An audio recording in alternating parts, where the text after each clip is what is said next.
3 ថ្ងៃមុនខ្ញុំបានត្រឡប់ទៅសវត្សទី60ពីមុនខ្ញុំត្រូវបានគ្រួសារអ្នកមាននៅទីក្រុងចិញ្ចឹមបីបាច់ម្សិលមិញម្ដាយចិញ្ចឹមដឹងថាខ្ញុំមិនមែនជាកូនបង្កើតទេគាត់ចង់បណ្ដេញខ្ញុំទៅជនបទវិញក្នុងយុគសម័យនេះការត្រឡប់ទៅជនបទវិញគឺមានតែផ្លូវស្លាប់ប៉ុណ្ណោះមានរឿងអីហ្នឹងបន្តោងត្បូងរបស់ខ្ញុំស្រាប់តែបញ្ចេញពន្លឺទីនេះនៅឯណាបន្តោងត្បូងនេះលាក់ដីទឹកមួយកន្លែងសោះ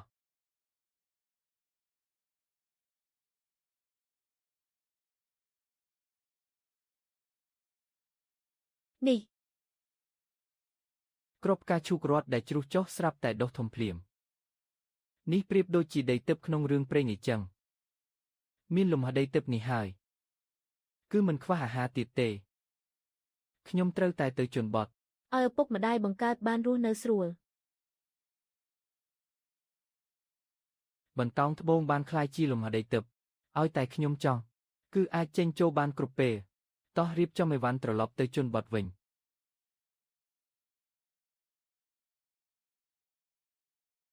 ស៊ូឆាងគឺឯងរារែកធ្វើអីទៀតខ្ញុំទើបជាកូនបង្កើតរបស់គ្រួសារនេះឯងដណ្ដើមយកជីវិតនៅទីក្រុងរបស់ខ្ញុំអស់18ឆ្នាំបើនៅតែមិនព្រមរមៀលទៅវិញទេជឿថាខ្ញុំវាឯងទេឆាងគឺកូនបង្កើតខ្ញុំទើបតែត្រឡប់មកទីក្រុងវិញឪពុកម្ដាយបង្កើតឯងនៅភូមិគ្មានអ្នកណាមើលថែទេកូនគួរតែត្រឡប់ទៅវិញទៅពុកម៉ែចិញ្ចឹមខ្ញុំសុខចិត្តត្រឡប់ទៅជន់បត់វិញឯងជាអ្នកនិយាយខ្លួនឯងណាហាមក្រឡាសម្ដីអាមួយដែលហៅថាកូនបង្កើតនេះចរិតមិនបានការសោះទៅថ្ងៃមុខផ្ទះនេះច្បាស់ជាលែងបានសុខហើយយល់ព្រមអីចឹងខ្ញុំនឹងជូនឯងទៅភូមិគ្រួសារស៊ូដោយផ្ទាល់ចាំដល់ពេលត្រឡប់ទៅជួបឪពុកម្ដាយបង្កើតវិញខ្ញុំច្បាស់ជានាំពួកគាត់ឲ្យមានបានមិនខាន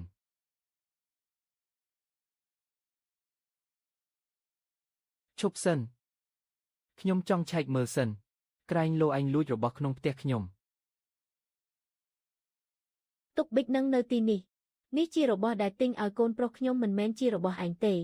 ពេជ្រនេះពុកចិញ្ចឹមឲ្យខ្ញុំជាកាដូពេលធំពេញវ័យតើតាំងពីតូចដល់ធំគាត់ល្អចំពោះខ្ញុំណាស់ទុកប៊ិចនេះនៅទីនេះហើយរបស់ផ្សេងទៀតឯងអាចយកទៅបានទាំងអស់អូយកូនសម្លាញ់របស់ម៉ែកូនមិនអីទេមែនទេអ្នកទាំងអស់គ្នាមើលឲ្យច្បាស់ណាខ្ញុំមិនបានប៉ះគាត់សោះឯងកិច្ចធ្វើអីបើឯងមិនកិច្ចទេឆាងលឺអាចដួលធ្ងន់បែបនេះទេខ្ញុំថាកូនឯងមានចិត្តនាច្បាស់ណាស់ឯងធ្វើបែបនេះស័ក្តិសមនឹងគុណបំណាច់ខ្ញុំនិងពុកឯងដែលខំចិញ្ចឹមបីបាច់18ឆ្នាំទេពេជ្រនេះពុកខ្ញុំជាអ្នកទិញរបស់ពុកខ្ញុំគឺជារបស់ខ្ញុំបើឯងហ៊ានយកទៅសាក់មើលទៅឈប់ភ្លាមគ្រាន់តែប៊ិចមួយដាំសោះដល់ថ្នាក់ឆ្លោះគ្នាបែបនេះឬរបស់តិចតួចប៉ុណ្ណឹងមិនគ្រប់គ្រាន់ទេគ្រប់គ្រាន់ហើយ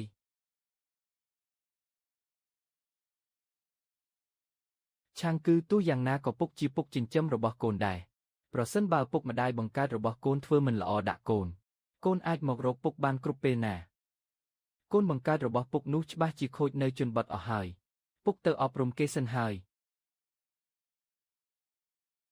លុយនេះកូនយកទុកទៅ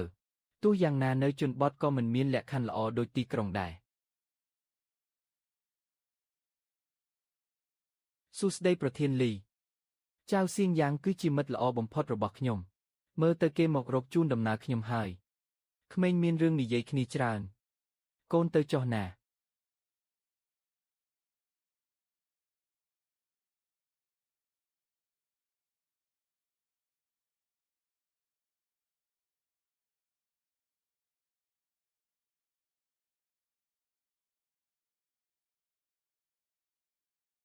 ថ្ងៃនោះនៅមុខទ្វារស្រុកគេក្តីរំជួលចិត្តចំពោះរឿងកន្លងហួសចេះតែផុសឡើងតែបើសិនព្រះអាទិត្យលិច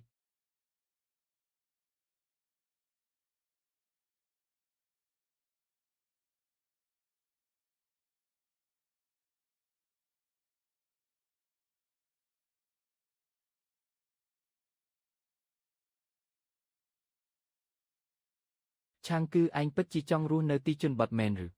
ឯងជាសិស្សពូកែជាប់ចំណាត់ថ្នាក់លេខ3ប្រចាំស្រុកយើងណាជាទំពាំងស្នងឫស្សីចូលរៀនមហាវិទ្យាល័យធំ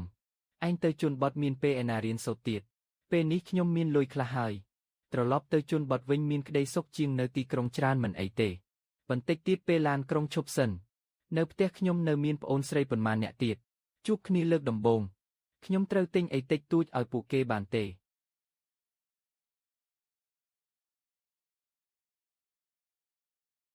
ឆាងគឺឯងច្បាស់ទេថានេះជាផ្ទះឯងមិត្តសម្លាញ់អើយថ្ងៃក្រោយបើមានការលំបាកអីត្រូវតែប្រាប់ខ្ញុំណាទោះត្រូវឡើងភ្នំកាំបិតចុះសមុទ្រភ្លើងក៏ខ្ញុំមកជួយឯងដែរយល់ទេនេះជាប្អូនស្រីទី2របស់ខ្ញុំស៊ូស៊ីវហ្វាងប្អូនស្រីទី3ស៊ូស៊ីវជូស៊ីវជូនោះជាបងប្រុសបង្កើតរបស់យើងនៅទីក្រុងតាបងនាំពួកគេចូលក្នុងផ្ទះចុះខ្ញុំទៅហៅចាស់សិនបងប្រុសទាំងពីរសូមអញ្ជើញចូលក្នុង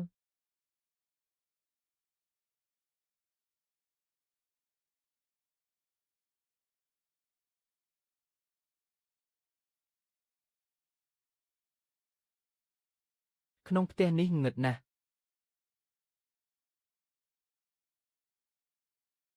នេះលីឆាងលឺធ្វើជាកូនប្រុសតូក្នុងផ្ទះមិនព្រមធ្វើការងារផ្ទះសោះតែងតែវីដំជាស្ដីស៊ីវជូនិងអ្នកផ្សេងពេលខ្ញុំមកដល់ខ្ញុំនឹងប្រើប្រាស់ដីទឹកនោះខ្ញុំច្បាស់ជានាំឲ្យអ្នកទាំងអស់គ្នាមានជីវិតល្អប្រសើរមិនខានស៊ីវជូមើលនេះបងប្រុសមានអីមកផ្ញើបងប្រុសខ្ញុំនៅមានការងារត្រូវធ្វើទៀតអ្នកបងអង្គុយលេងសិនចុះក្មេងស្រីតូចនេះលើដៃសុទ្ធតែស្នាមជាមប្រកាសជាស្នាដៃលីឆាងលើហើយខ្ញុំឃើញថាម្ដាយចិញ្ចឹមឯងពិតជារើបានបញ្ហាធំមែនថ្ងៃក្រោយប្រកាសជាមានរឿងឈឺក្បាលមិនខានកូនឲ្យទីបំផុតកូនត្រឡប់មកវិញហើយម៉ែកូនឲ្យកូនជាដំណក់ឈាមរបស់ម៉ែណា18ឆ្នាំហើយដែលកូនទីបំផុតកូនត្រឡប់មកវិញហើយហាហាហាហាហាពុកខ្ញុំត្រឡប់មកវិញហើយត្រឡប់មកវិញគឺល្អហើយហាហាខ្ញុំត្រឡប់មកវិញគឺល្អហើយអូក្នុងនេះសុទ្ធតែស្ករគ្រាប់មកតម្រង់ជួរម្នាក់ម្ដងក្មេងឆាប់មកទទួលស្ករគ្រាប់មក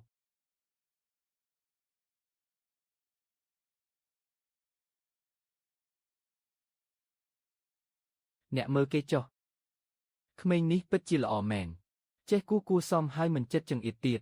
ល្អជាងអាលីឆាងលឺដែលចរិតពៀលនោះឆ្ងាយណាស់មែនហើយលីឆាងលឺវាមិនត្រឹមតែដណ្ដើមបាយប្អូនស្រីវាទេសូម្បីតែនំចំណីរបស់ក្មេងផ្សេងក្នុងភូមិក៏វាមិនលើកលែងឲ្យដែរ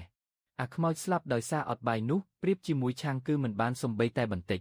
មើលទៅប្តីប្រពន្ធពីរនាក់នោះរើបានរតនសម្បត្តិហើយបន្ទាប់មកខ្ញុំត្រូវតែប្រើប្រាស់ដីទឹកនេះដើម្បីបង្កើតភាពមានបានហើយត្រូវសួរពុកម៉ែសិនតើមានគ្រាប់ពូជដំណាំអ្វីខ្លះទេ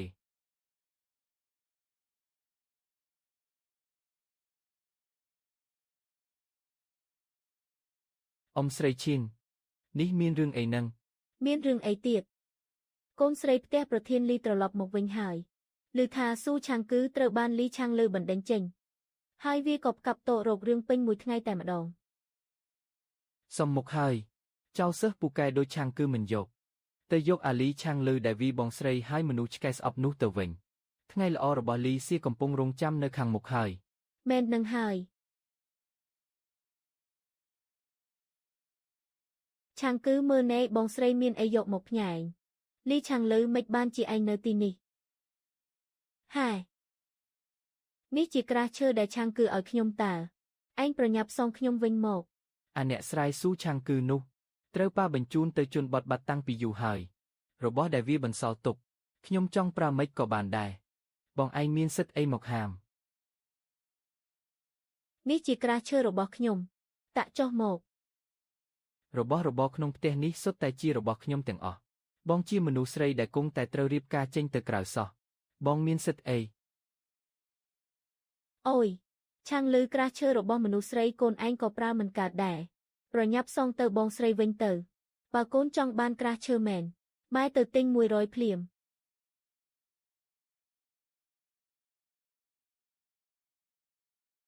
ឈីងលីមកពីនៅជនបទនឹងហើយទើបឆាងលឺជាប់ទម្លាប់អាក្រក់បែបនេះកូនត្រូវចេះយោគយល់ប្អូនខ្លះផងទោះយ៉ាងណាក៏គេជាប្អូនប្រុសបង្កើតរបស់កូនដែរ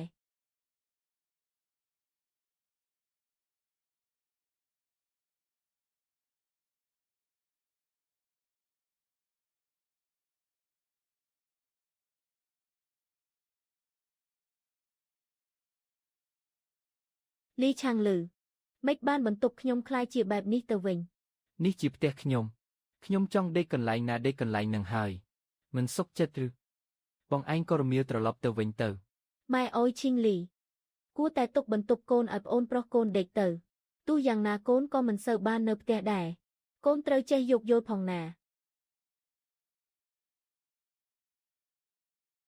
ណែតកូនចង់ទៅណានឹងខ្ញុំត្រឡប់ទៅអន្តេវាសិកដ្ឋានសាលាវិញដើម្បីទុកកន្លែងឲ្យកូនប្រុសបណ្ដូលចិត្តម៉ែរស់នៅណែអើយលោកអើយមើលកូនឯងចោះចេះតែចង់រករឿងបងស្រីឯងធ្វើអីពិតជាគួរឲ្យធុញមែន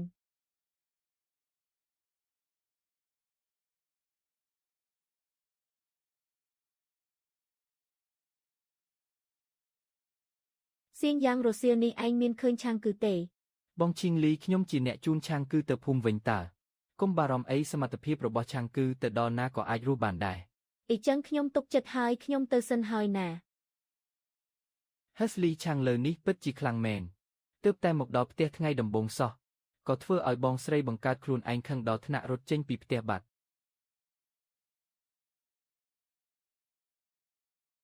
លីឆាងលើនេះអាងតែឪពុកម្ដាយស្រឡាញ់នៅទីនេះម្នាក់ឯងគ្មានអ្នកណាពឹងពាក់បានថែមទាំងបណ្ដេញប្អូនស្រី3នាក់ឲ្យទៅដេកផ្ទាល់ដីនៅបន្ទប់ទទួលភ្ញៀវទៀតខ្ញុំចង់ដូរកន្លែងដេកជាមួយពួកគេបែរជាត្រូវពួកគេបដិសេធដាច់អហង្ការទៅវិញមកពីក្រពេកហើយត្រូវតែប្រញាប់រកលុយសង់ផ្ទះធំឲ្យបាន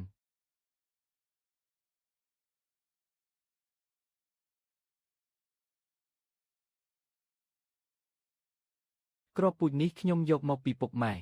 មិនដឹងថាយកមកដាំនៅទីនេះនឹងបានផលប៉ុន្មានទេ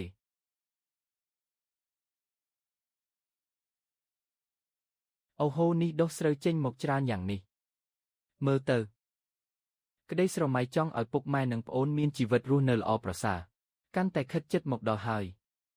មិនក៏ខ្ញុំមានអារម្មណ៍ថាសុខភាពរាងកាយខ្ញុំកាន់តែល្អប្រសើរអីចឹងមើលទៅដីទឹកនេះ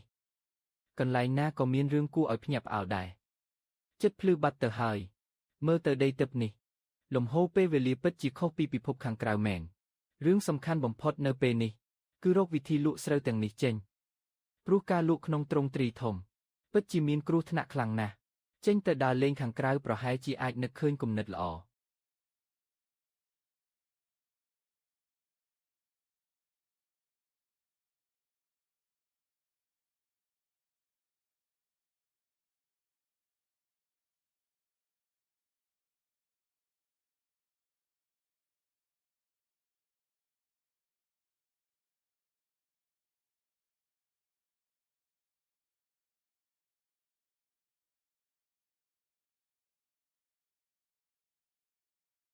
ឆាងគឺពួកម៉ែក្រោកពីព្រលឹមធ្វើសំឡេងខ្លាំងពេកធ្វើឲ្យកូនភ្ញាក់ពីដេកមែនទេឬមួយក៏កន្លែងដេករឹងពេកធ្វើឲ្យកូនដេកមិនលក់ពេញមួយយប់អត់ទេម៉ែមិនពាក់ព័ន្ធនឹងរឿងទាំងនេះទេធម្មតាខ្ញុំតែងតែក្រោកពីព្រលឹមអីចឹងឯងពុកចាំខ្ញុំជួយពុះអស់ចុះអត់ទេមិនបាច់ទេចាំពុកធ្វើខ្លួនឯងចាំពុកធ្វើខ្លួនឯង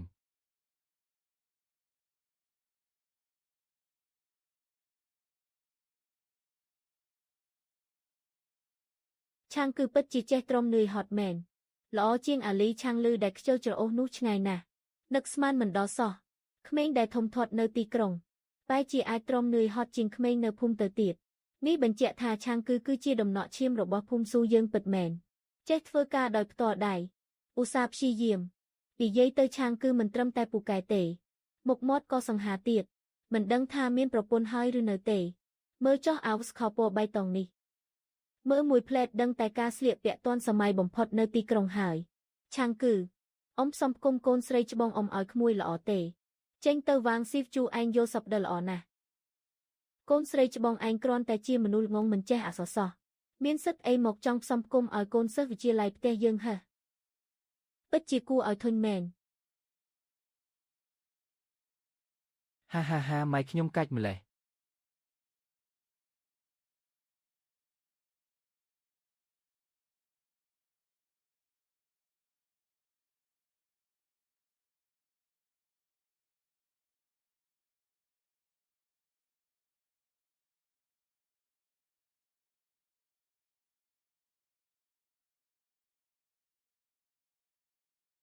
មិនចម្លែកទេដែលលីឆាងលើខ្លាយជាមនុស្សចរិតបែបនោះតាមពិតមកពីត្រូវគេតាមចិត្តខូចពិតមែន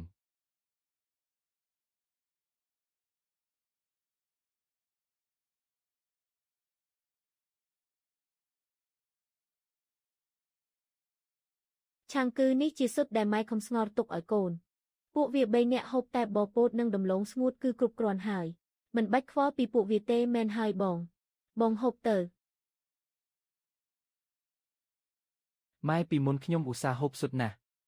ហូបតិចមួយគ្រាប់ក៏មិនមានបញ្ហាអីដែរពួកឯងហូបទៅ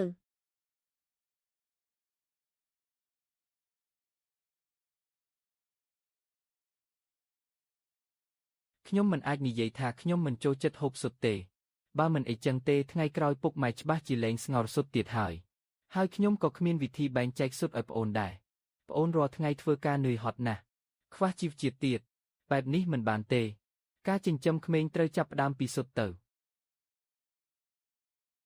ឆាងគឺបើកូនធ្វើការហត់ត្រូវតែសម្រាកសិនណាធ្វើការស្រែចម្ការវាប្រើកម្លាំងច្រើនណាស់កុំថាឡើយតែកូនសូម្បីតែពួកម៉ែដែលជាអ្នកធ្លាប់ធ្វើការក៏ដោយបើមួយរដូវរងាមិនចុះធ្វើស្រែទេឲ្យតែចូលដល់រដូវផ្ការីកចាប់ផ្ដើមធ្វើការវិញអូយឈឺចង្កេះឈឺក្នុងអស់ប៉ុន្មានថ្ងៃនឹងឯងអីចឹងហើយកុំបង្ខំខ្លួនឯងពេកណាមែនហើយម្យ៉ាងទៀតព្រឹកមិញកូនពុះអស់នឹងដកស្មៅបានច្រើនហើយតាធ្វើតែបន្តិចបន្តួចទៅបានហើយពុកម៉ែកុំបារម្ភអីខ្ញុំច្បាស់ជាមិនបង្ខំខ្លួនឯងទេកុំឲ្យតែហត់ពេកគឺបានហើយណាពុកម៉ែចាត់ទុកខ្ញុំដូចជាតតាសេរ៉ាមិចអីចឹងខ្ញុំត្រូវតែបញ្ជាក់ឲ្យពួកគាត់ដឹងថាខ្ញុំអាចរ៉ាប់រងគ្រួសារនេះបានដើម្បីថ្ងៃក្រោយពេលខ្ញុំពឹងផ្អែកលើដីទិព្វដើម្បីរកស៊ីទើបវាមិនមានបញ្ហាអ្វី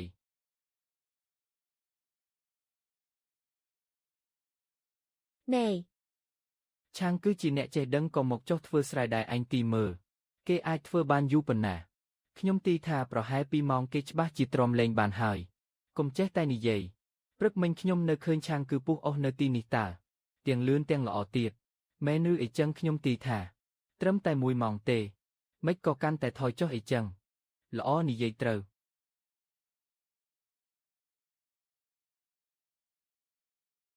ឯងមើលចុះព្រឹកព្រលឹមបញ្ចេញកម្លាំងច្រើនម្លឹងក្មេងមកពីក្រុងកុំមើលតែសម្បកក្រៅថាខ្លាំងតាមពិតសាច់វាសុទ្ធតែជ្រីទេខ្ញុំទីថាយ៉ាងច្រើន1ម៉ោងទៀតគេច្បាស់ជាទ្រាំលេងបានហើយទៅទៀតគេជាអ្នកកាន់ប៊ិចសរសេរអក្សរហា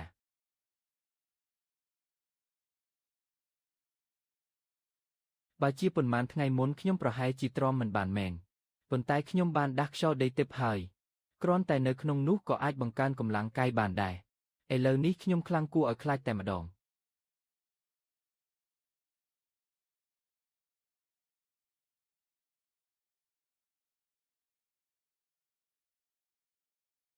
ឆាងគឺហត់ពេកក៏សម្រាកសិនទៅកុំប្រឹងពេកអី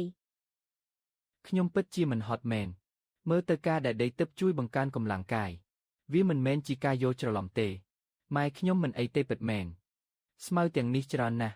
ត្រូវប្រញាប់ដកវាចេញ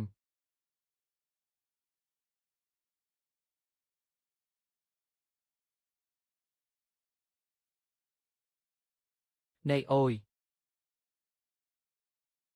ខ្ញុំមិនមើលខុសទេមែនទេឆាងគឺម្នាក់នេះនៅតែអាចបន្តធ្វើការទៀតបានពួកយើងទាំងពីរសម្រាកយូរម្ល៉េះហើយខ្ញុំនៅមិនទាន់ឃើញគេសម្រាកកម្ដងផងពិតជាមិនគួរឲ្យជឿសោះកូនមាសធ្លាក់ពីលើមេឃមែនគ្រូសាយ៉ុងសៀងរើសបានកូនមាសហើយគេម្នាក់ឯងអាចរ៉ាប់រងពិន្ទុការងារស្មើនឹងមនុស្ស3-4នាក់ឯណោះអ្នកមើលចុះបើបន្តបែបនេះស្រូវរបស់គ្រូសាយ៉ុងសៀងច្បាស់ជាហូបមិនអស់ទេណែនិយាយដល់ត្រង់នេះខ្ញុំនឹកឃើញដល់អាលីឆាងលើមិនដែលឃើញវាធ្វើការម្ដងណាទេរាល់ថ្ងៃចេះតែដើរលេងអត់ប្រយោជន៍មិនដូចឆាងគឺទេក្រោយពេលមកដល់មនុស្សម្នាក់ធ្វើការស្មើ3-4នាក់ថ្ងៃល្អរបស់គ្រូសាយ៉ុងសៀងទីបំផុតក៏មកដល់ហើយមែនហើយ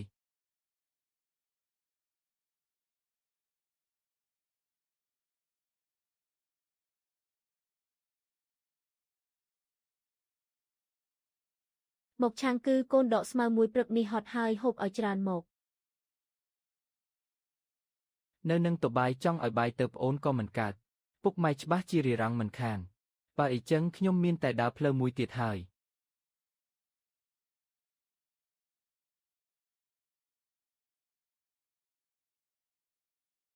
មកហូបសុទ្ធទៅ បងនេះជាសុទ្ធរបស់បងពួកខ្ញុំហូបមិនបានទេ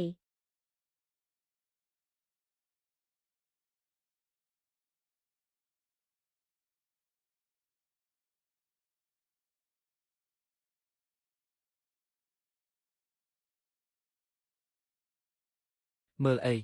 ពួកឯងទាំងពីរអ្នកជាពួកខាតលុយដែលត្រូវរៀបការចេញទៅក្រៅសោះ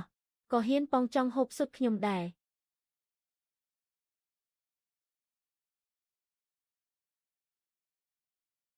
ខ្ញុំប្រាប់ថាឲ្យពួកឯងគឺច្បាស់ជាឲ្យពួកឯងហើយខ្ញុំមិនចេះកុហកក្មេងទេ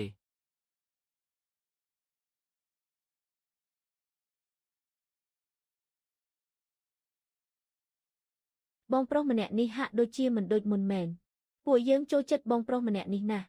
ចាំណានេះជាការសម្ងាត់របស់អ្នកទាំង4ហាមប្រាប់អ្នកណាទាំងអស់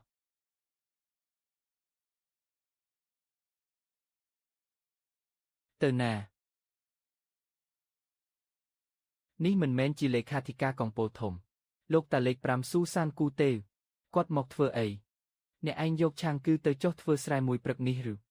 លោកពូទី6ពូមិនដឹងទេអូយឆាងគឺពូកែធ្វើការណាស់ត្រឹមមួយព្រឹកសោះធ្វើបានពិន្ទុការងារស្មើនឹងមនុស្ស4-5នាក់ឯណោះ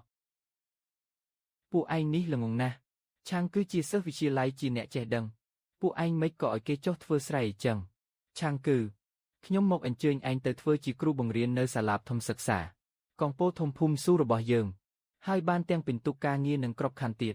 ច្បាស់ជាបានប្រាក់ខែច្រើនជាងពួកឯងនាំគេចុះធ្វើស្រែមិនខានមើលចុះឆាងគឺលែងពិបាកត្រូវហៅខ្យល់ហៅថ្ងៃទៀតហើយ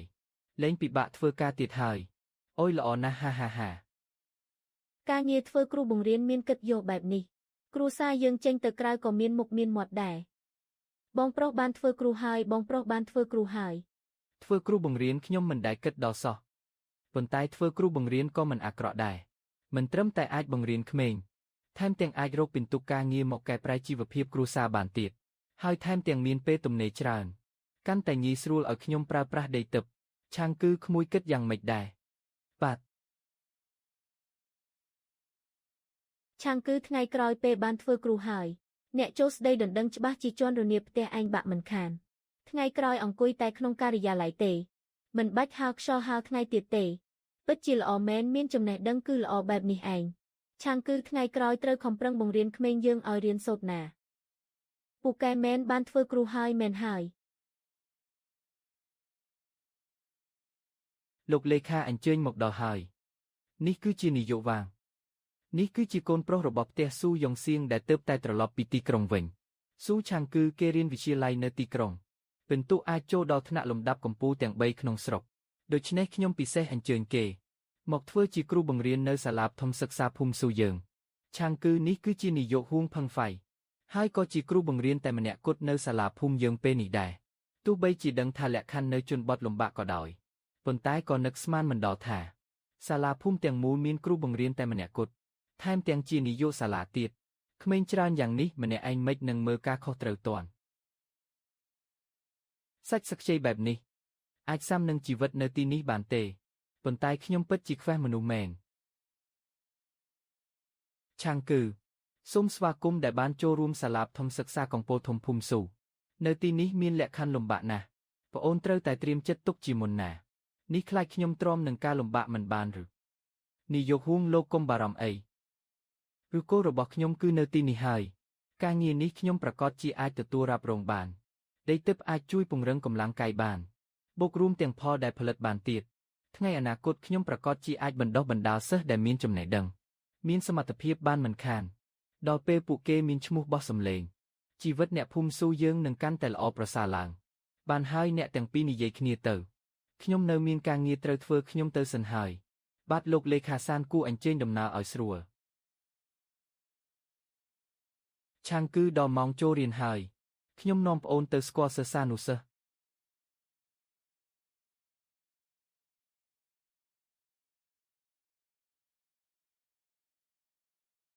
ក្នុងភូមិមានលក្ខខណ្ឌលំបាកយកអានឹងធ្វើជាជួងចូលរៀននិងចេញលេងទៅខ្ញុំយល់ហើយ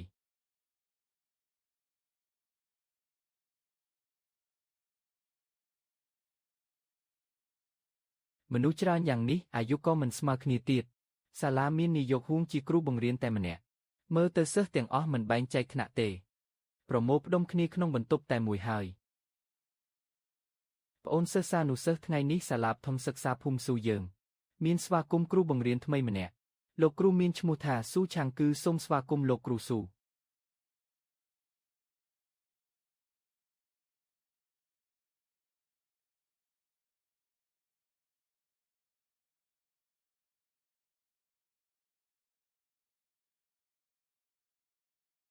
ប្អូនសិស្សានុសិស្សលោកគ្រូគឺជាគ្រូរបស់ប្អូនឈ្មោះស៊ូជួបគ្នាលើកដំបូងលោកគ្រូសង្ឃឹមថាប្អូននឹងចងចាំពាក្យទាំង6ម៉ាត់នេះជារៀងរហូតម៉ែឆាងលឺនេះជាកន្លែងដែលប៉ាកូនពឹងខ្សែរយៈគេទម្រាំតែរកបានឈ្មោះចូលរៀនសាលាល្អបំផុតប្រចាំស្រុកណាមនុស្សជាច្រើនចង់ចូលរៀនក៏ចូលមិនបានដែរស្ដាប់តាមសម្ដីម៉ែទៅចំណេះដឹងផ្លាស់ប្ដូរវាសនាពិតមែនចំណេះដឹងផ្លាស់ប្ដូរវាសនាស្អីគ្រាន់តែខ្ញុំត្រឡប់មកទីក្រុងវាសនាខ្ញុំក៏ប្ដូរបាត់ទៅហើយឥឡូវនេះនៅផ្ទះមានហូបឆ្ងាញ់មានផឹកស្រួលហើយ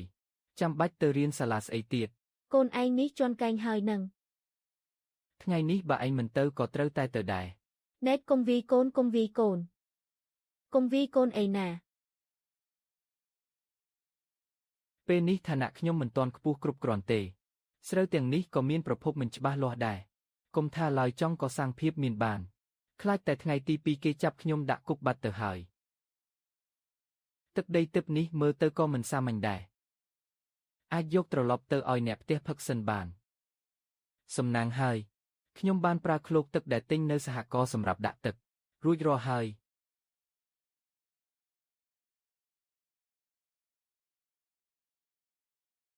អូ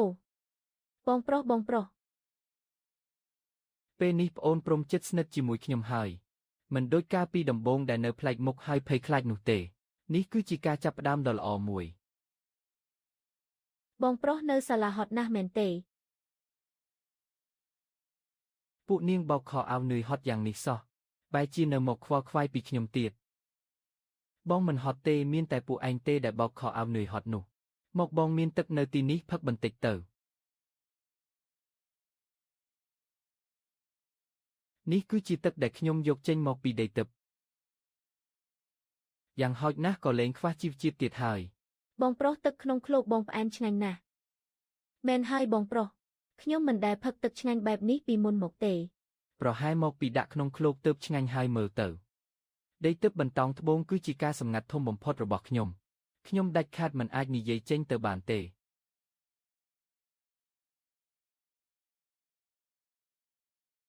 បងប្រុសនៅសាលាសប្បាយទេនៅទីនោះធំទេខ្ញុំឮថាមានក្មេងច្រើនណាស់ពួកគេមិនបាច់ធ្វើការនៅផ្ទះទេមែនទេ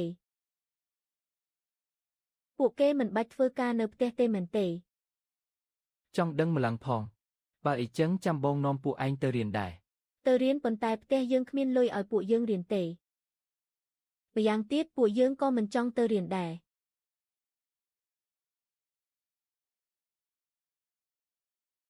បងប្រាប់ថានាំពួកឯងទៅរៀនគឺច្បាស់ជានឹងធ្វើឲ្យបានដូចដែលបងបានប្រាប់ថាអាចឲ្យពួកឯងបានហូបសុទ្ធអីចឹងគឺច្បាស់ជានឹងបានហូបដូចគ្នា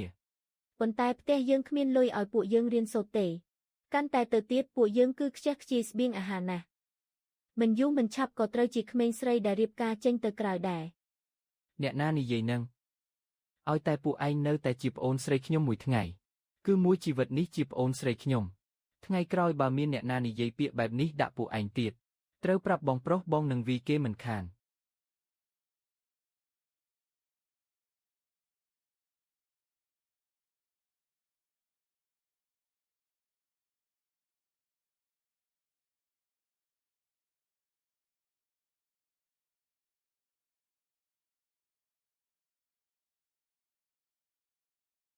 ស៊ីវហ្វាងស៊ីវជូ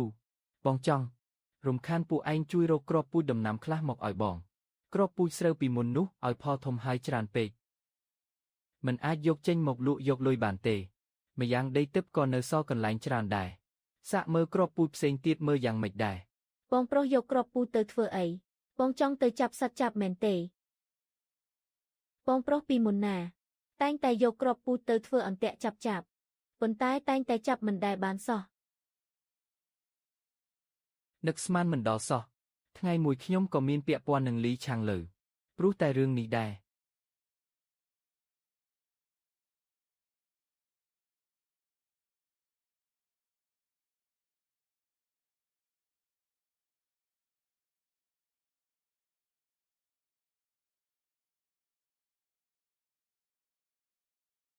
តាមពិតទោះជាគ្រាប់ពូជអ្វីក៏ដោយ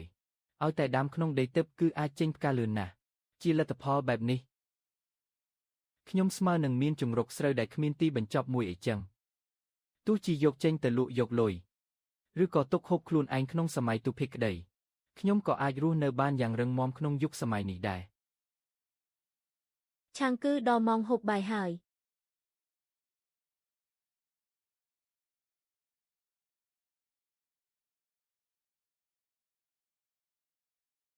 ឆាងគឺថ្ងៃនេះធ្វើការថ្ងៃដំបូង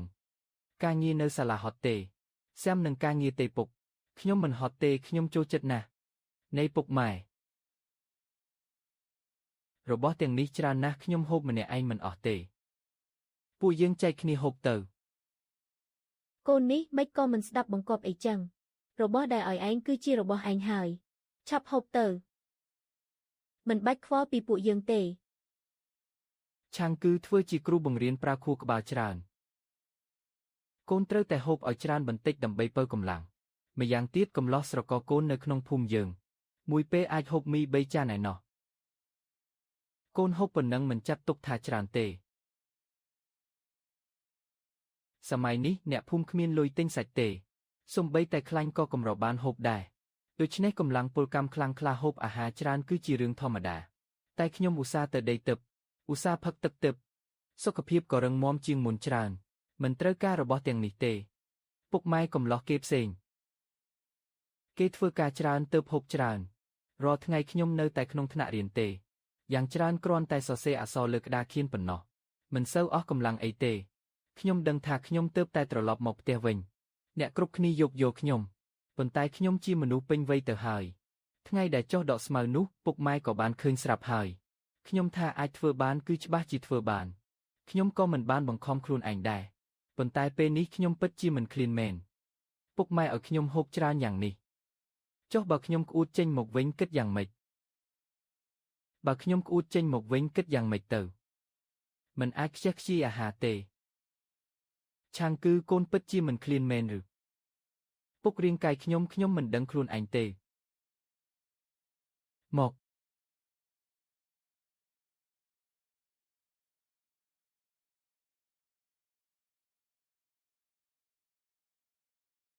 តាំងពីបងប្រុសត្រឡប់មកវិញជីវភាពបានធូរធារជាងមុនច្រើនណាស់បងប្រុសគឺជាបងប្រុសដែលល្អបំផុតក្នុងលោកឆាងគឺសិស្សនៅសាលាស្រួលប្រដៅទេរៀងរពើសបន្តិចមិនស្ដាប់បង្គាប់ដូចក្មេងផ្ទះយើងទេពុកម៉ែខ្ញុំចង់ឲ្យប្អូនស្រីទាំងពីរទៅរៀន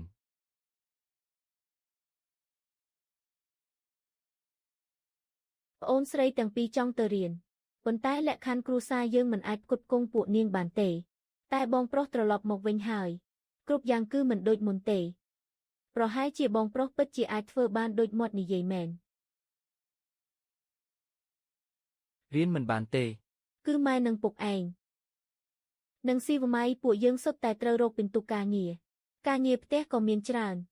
បើខ្វះពួកនាងទាំងពីរចុះការងារផ្ទះគិតយ៉ាងម៉េចម្យ៉ាងទៀតស៊ីវហ្វាងនិងស៊ីវជូសុទ្ធតែជាក្មេងស្រីទៅរៀនមានប្រយោជន៍អីទៅរឿងការងារផ្ទះមិនបាច់បារម្ភទេសាលាធំម៉ោង4ចេញហើយខ្ញុំក៏អាចជួយធ្វើការជាមួយគ្នាបានដែរមនុស្ស3នាក់គង់តែលឿនជាង2នាក់ហើយម្យ៉ាងទៀតពេលនេះជាយុគសម័យថ្មីហើយស្ត្រីក៏មានតួនាទីសំខាន់ដូចបុរសដែរហេតុអីក្មេងស្រីមិនអាចទៅរៀនបានបើស៊ីវហ្វាងនិងស៊ីវជូរៀនបានពូកែថ្ងៃក្រោយអាចធ្វើជាគ្រូបង្រៀនរកពិន្ទុការងារបានទៀតមិនថាមិនមានប្រយោជន៍ទៅក្មេងស្រីក៏អាចធ្វើគ្រូបានដែរឬម៉ែអ្នកភូមិចិត្តខាងយើងសុទ្ធតែមានគ្រូជាមនុស្សប្រុសទាំងអស់ណាសាលារបស់ខ្ញុំនៅទីក្រុងពីមុនមានគ្រូស្រីច្រើនណាស់ហើយឆាងគឺម៉ែដឹងថាកូនមានបំណងល្អប៉ុន្តែគ្រួសារយើងមិនធូរធារទេពិតជាគ្មានលុយឲ្យក្មេងស្រី2នាក់នេះទៅរៀនមែនម្យ៉ាងទៀតពុកនិងម៉ែឯងចង់សន្សំលុយ សង់ផ្ទះមួយដើម្បីរៀបការប្រពន្ធឲ្យកូនឲ្យតែជារឿងលុយនោះវាមិនមែនជាបញ្ហាទេលុយសម្រាប់ប្អូនស្រីទាំងពីរទៅរៀនខ្ញុំជាអ្នកចេញពុកម៉ែលើកយកហេតុផលដែលមិនអាចទៅរួចមួយមកខ្ញុំនឹងរកវិធីដោះស្រាយឲ្យបានខ្ញុំមិនជឿថាប្អូនស្រីខ្ញុំទាំងពីរនាក់នេះមិនអាចទៅរៀនបានទេខ្ញុំមិនជឿថាប្អូនស្រីខ្ញុំទាំងពីរនាក់នេះមិនអាចទៅរៀនបានទេបើអីចឹងក៏បានដែរអីចឹងធ្វើតាមកូនចុះ អាហាហាពួកយើងបានទៅរៀនហើយស៊ីវហ្វាងស៊ីវជូពួកឯងអាចទៅរៀនបានគឺដោយសារតែឆាងគឺថ្ងៃក្រោយត្រូវស្ដាប់បង្គាប់បងប្រុសណាធំឡើងត្រូវតែធ្វើល្អដាក់បងប្រុសចាំទេចាំហើយ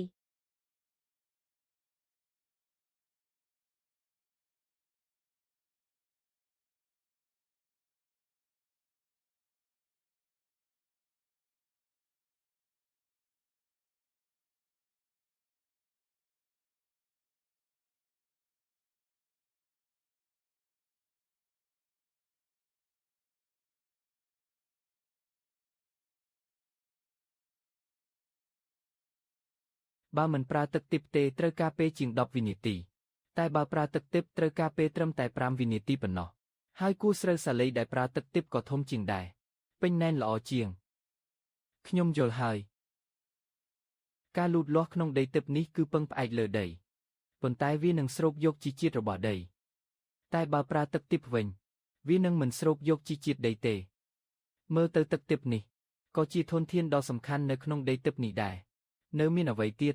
ដែលធ្វើឲ្យសប្បាយចិត្តជាងការធ្វើស្រែហើយទទួលបានផលភ្លាមនោះប៉ុន្តែតើគួរប្រមូលផលយ៉ាងម៉េចទៅ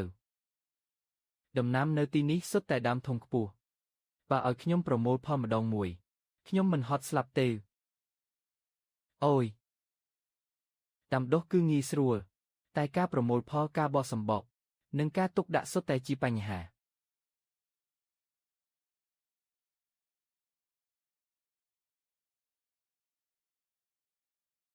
ល្អណាស់ប្រមូលផលដោយស្វ័យប្រវត្តិ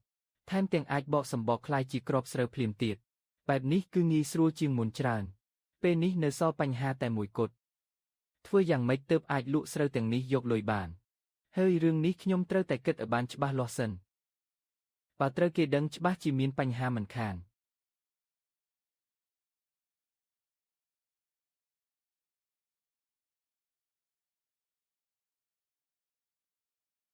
មើលទៅការសន្និដ្ឋានរបស់ខ្ញុំមិនខុសទេឲ្យតែខ្ញុំនៅក្នុងដីទិព្វសុខភាពខ្ញុំអាចរឹងមាំជាងមុនបានបើដូច្នេះមែនខ្ញុំនឹងនៅក្នុងដីទិព្វដើម្បីមើលសៀវភៅនិងរៀបចំមេរៀនឲ្យក្មេងធ្វើបែបនេះមិនត្រឹមតែអាចបង្កើនប្រសិទ្ធភាពការងារថែមទាំងអាចពង្រឹងសុខភាពខ្ញុំបានទៀតនេះចាត់ទុកថាចំណេះដឹងគឺជាទ្រព្យមែន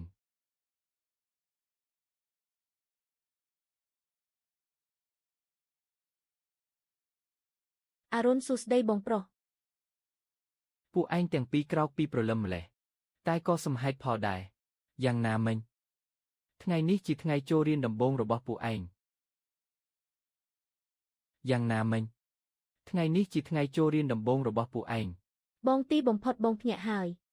ក្មេងល្អពីរនាក់នេះក្រោកមុនធម្មតា1ម៉ោងឯណោះឈរនៅមុខបន្ទប់បង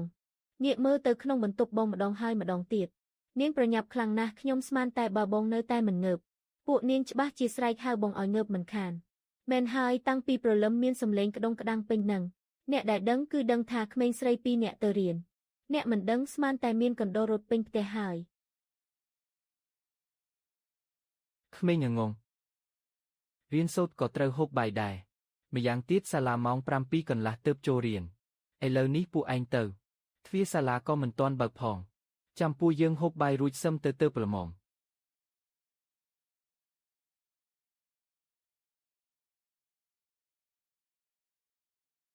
ក្មេងល្ងងពីរនាក់នេះឈីងលីខ្ញុំឮថាឆាំងគឺត្រឡប់ទៅជន់បត់វិញហើយមែនហើយសូម្បីតែឯងក៏ឮដែរឬប្រកាសហើយប្អូនប្រុសបង្កើតឯងលុតជង្គង់នៅមុខពុកម៉ែឯងដើម្បីសុំស្គាល់គ្នាម៉ែឯងយកគេមកផ្ទះវិញថែមទាំងបង្ខំឆាំងគឺឲ្យចេញទៅទៀតរឿងនេះកុំថាឡើយរោងចក្រដែកតំបន់ជុំវិញនេះមានអ្នកណាមិនដឹងទៅចង់មិនដឹងក៏ពិបាកដែរពិតជារឿងល្អមិនលេចរិះរឿងអាក្រក់ល្បីដល់ពាន់យោជន៍មែន ពេលនេះអ្នកណាក៏ដឹងពីរឿងគ្រួសារខ្ញុំរឿងដ៏គួរឲ្យធុញនេះដែរពេលនេះម្នាក់កំពុងតែខ្សឹបខ្សៀវគ្នាថាប្រធានលីរើសអើងកូនប្រុសនៅជនបទមិនព្រមទទួលគេមកផ្ទះវិញក្នុងសម័យកាលយើងនេះពេលត្រឡប់ទៅជនបទវិញហើយគឺពិបាកនឹងត្រឡប់មកទីក្រុងវិញណាស់គួរឲ្យស្ដាយសម្រាប់ឆាងកើណាស់រៀនក៏ពូកែមុខមាត់ក៏សង្ហាធ្វើល្អដាក់អ្នកផ្ទះទៀតជាពិសេសចំពោះបងស្រីដូចជាឯងកាន់តែមិនបាច់និយាយក្មេងប្រុសដ៏ល្អបែបនេះពួកយើងពិតជាគ្មាននិស្ស័យនឹងគ្នាទេគ្មានផ្លូវទេនេះជាការកំណត់របស់ព្រះចាំថ្ងៃក្រោយមានឱកាសខ្ញុំនឹងរកអ្នកផ្សេងដែលស័ក្តិសមឯងល្អ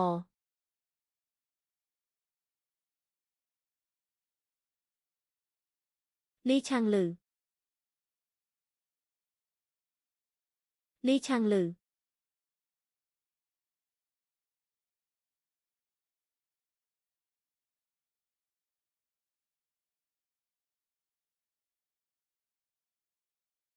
នេះជានរណាបងស្រីខ្ញុំលីឈីងលីនេះមិនមែនសុនខានមេក្មេងពៀនៅវិទ្យាល័យរោងចក្រដែកទេគេពេញមួយថ្ងៃចេះតែនាំគេវាយគ្នាថែមទាំងបង្រៀនគេឲ្យចេះលេងបៀនិងលេងល្បែងទៀតពេលចាញ់ល្បែងថែមទាំងចង់លួចដែកពីរោងចក្រទៀតត្រូវប៉ាខ្ញុំចាប់បាននឹងអប់រំជាច្រើនដងហើយលីឆាងលឺឯងមិនខំរៀននៅសាលាទេរត់មកទីនេះធ្វើអីប្រញាប់ត្រឡប់ទៅចូលរៀនវិញភ្លាមចប់ហើយពួកយើងកិច្ចសាលាតើថែមទាំងនាំកូនប្រុសប្រធានលីខូចទៀតពេលមកជួបកូនស្រីប្រធានលីទៀតពួកយើងនឹងមានរឿងអីទៅបងឯងចាត់ទុកខ្លួនឯងជាស្អីខ្ញុំទៅរៀនឬអត់តាក់ទងអីនឹងបងម្យ៉ាងទៀតពួកយើងជាមនុស្សប្រុសចេញទៅក្រៅលេងគឺជារឿងធម្មតាដល់វេនមនុស្សស្រីដូចបងមកនិយាយតាំងពីពេលណាបងខៃមិនបាច់ខ្វល់ពីគាត់ទេមនុស្សស្រីសក់វែងចំណេះខ្លីចូលចិត្តតែពាក់ព័ន្ធរឿងអ្នកដទៃពួកយើងទៅផ្លូវយើងនៃឈប់សិន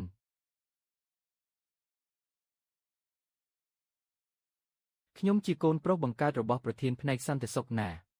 លីឈីងលីនិយាយមានប្រសិទ្ធភាពឬខ្ញុំនិយាយមានប្រសិទ្ធភាពសូម្បីតែខ្ញុំក៏មិនខ្លាចផងពួកឯងខ្លាចអីមិនបាច់ខ្លាចទេហ៎បងធំតោះមិនមែនបងប្រាប់ថាចង់នាំខ្ញុំទៅពង្រីកចំណេះដឹងទេមេនឹងហើយលីឆាងលើគឺជាកូនប្រុសណា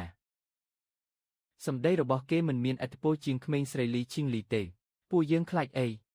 ប្រធានលីស្រឡាញ់គេម្លឹងមិននឹងអាចធ្វើបាបកូនខ្លួនឯងទៅមែនហើយបងប្អូនពួកយើងទៅតោះ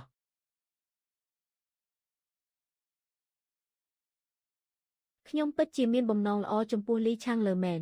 តែវាមិនត្រឹមតែមិនដឹងគុណទេថែមទាំងថាខ្ញុំចេះដឹងរឿងអ្នកដទៃទៀតពិតជាយកចិត្តល្អទៅឲ្យឆ្កែស៊ីមែនមិនដឹងល្អអាក្រក់ជាងធ្វើឲ្យឯងឃើញរឿងគួរឲ្យអស់សំណើចហើយពួកយើងមិនបាច់ខ្វល់ពីគេទេពួកយើងទៅខ្ញុំពិតជាបានបើកភ្នែកមែនមិនបានជាឯងប៉ះចង់ប្អូនប្រុសដែលមិនបានការបែបនេះទៅវិញប្រៀបជាមួយស៊ូឆាងគឺខុសគ្នាដូចមេឃនឹងដីយ៉ាងណាក៏ដោយក៏នៅតែជាសាច់ឈាមបង្កើតដែរមិនអាចមិនខ្វល់បានទេត្រូវតែយកទីប្រាប់ប៉ាពីរឿងលីឆាងលឺពេលនេះឆាងគឺកំពុងធ្វើអីទៅ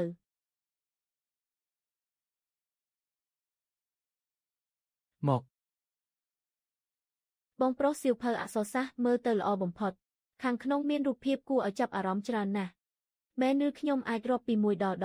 10ថែមទាំងអាចសរសេរចេញមកបានទៀតផងថ្ងៃនេះខ្ញុំរៀនបានអក្សរមនុស្សស្រួលជាងគេទាញឆ្វេងមួយស្ដាំមួយគឺចេញអក្សរមនុស្សហើយមាត់មូលគឺអក្សរមាត់ឆាងគឺមើលណែពុកយកអីមកឲ្យកូនហាអុយពុកនេះមន់ព្រៃដែលពុកបាញ់បានឬមែនហើយថ្ងៃនេះពុកចៃដន្យឲ្យឃើញក្នុងគុំស្មៅមន់ព្រៃកំពុងក្រាបពងនៅទីនោះពុកក៏ចាប់វាមកតែម្ដងទៅហើយមើលចុះនៅមាននេះទៀត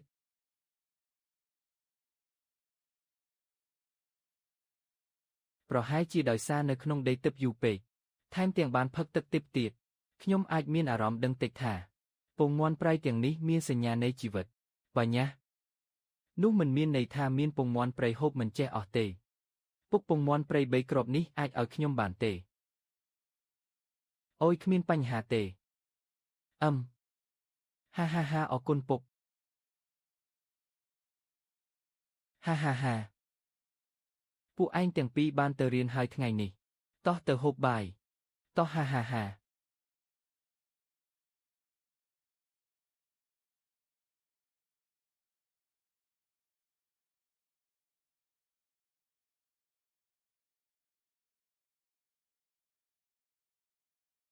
ទឹកទិព្វនេះអាចធ្វើឲ្យដំណាំក្នុងដីទិព្វលូតលាស់កាន់តែល្អប្រសើរ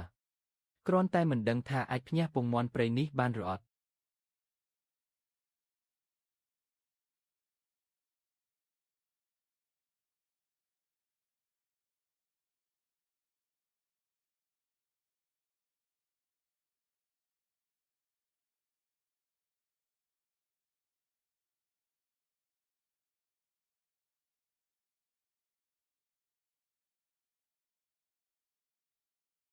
ពិតជាជោគជ័យមែនប្រើពេលមិនដល់10វិនាទីផងកូនមាន់ញ៉េះចេញពីសម្បកតែម្ដង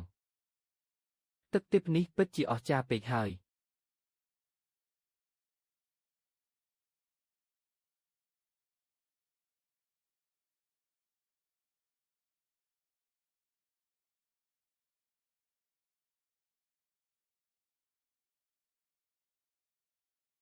បើធំជាងនេះបន្តិចនឹងមានសាច់មាន់ហូបហើយ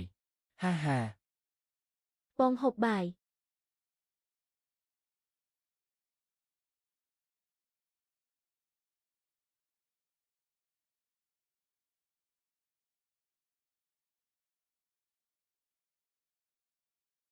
ឆាំងគឺកូនធ្វើគ្រូប្រើខួរក្បាលច្រើនត្រូវហូបសាច់ឲ្យច្រើនដើម្បីបើកម្លាំងមែនហើយបងត្រូវហូបឲ្យច្រើនបន្តិចតែងតែបែបនេះអ្នកផ្ទះតែងតែទុករបស់ដែលល្អបំផុតខ្ញុំតែងតែខ្លាចខ្ញុំខ្វះខាតខ្ញុំដឹងថានេះជារបៀបដែលអ្នកផ្ទះស្រឡាញ់ខ្ញុំប៉ុន្តែខ្ញុំពិតជាមិនខ្វះអ្វីមែនអីចឹងស៊ីវហ្វាងនិងស៊ីវជូចូលរៀនថ្ងៃដំបូងនៅថ្ងៃនេះផ្លូវមាន់នេះចាត់ទុកជារង្វាន់ពីបងឲ្យពួកឯងចុះមក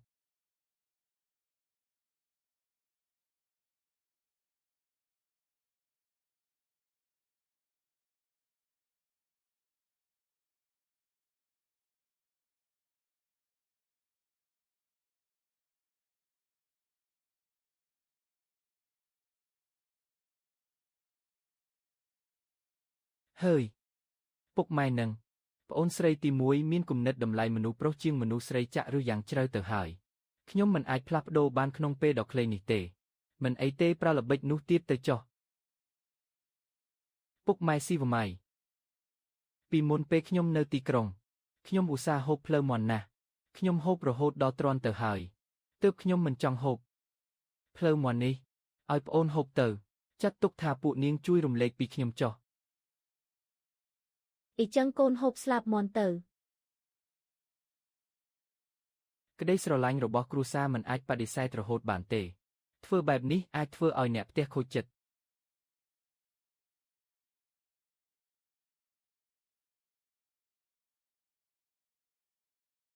ឆាំងគឺរសជាតិយ៉ាងម៉េចដែរឆាំងគឺរសជាតិយ៉ាងម៉េចដែរហើយដាក់អំបិលនិងគ្រឿងទេសតិចពេកហូបទៅសាប់ណាស់គ្មានរសជាតិសោះប៉ុន្តែសម័យនេះអំបិលថ្លៃណាស់អំបិលដែលប្រើនៅផ្ទះសុទ្ធតែជាអំបិលគ្រួសមានរសជាតិល្វីងប្រកាសជាមិនអាចរំងាស់សាច់ឲ្យឆ្ងាញ់បានទេឆ្ងាញ់ណាស់មាន់ព្រៃដែលពុកចាប់បានពិតជាឈ្ងុយមែនហាហាហាហាឆាប់ហូបទៅហូបទៅថ្ងៃក្រោយបើមានឱកាសខ្ញុំត្រូវតែរកអំបិលម៉ត់ឲ្យបានច្រើនអំបិលល្អនិងរកគ្រឿងទេសឲ្យបានច្រើនបន្តិចភារកិច្ចកែប្រែអាហាររបស់គ្រួសារគឺត្រូវតែធ្វើឲ្យខាន់តែបាន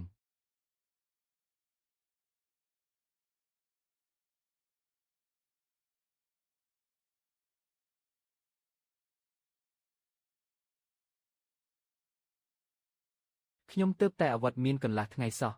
កូនមាន់ព្រៃនេះធំដល់ថ្នាក់3-4គីឡូទៅហើយបើតាមបែបនេះបន្តទៀតមិនដល់1ថ្ងៃផងពួកវាច្បាស់ជាធំដល់5គីឡូមិនខានហើយមាន់ព្រៃទាំង3នេះសុទ្ធតែជាមេមាន់ទៀតមិនយូរប៉ុន្មាននឹងមានពងមាន់ព្រៃហូបមិនអស់ទេអាហារក្នុងផ្ទះ ក៏លែងខ្វះខាតទៀតដែរខ្ទឹមស្លឹកដែលពូទីពីឲ្យមកពីមុននៅមានរសជាប់អាចបន្តយកទៅដាំបាន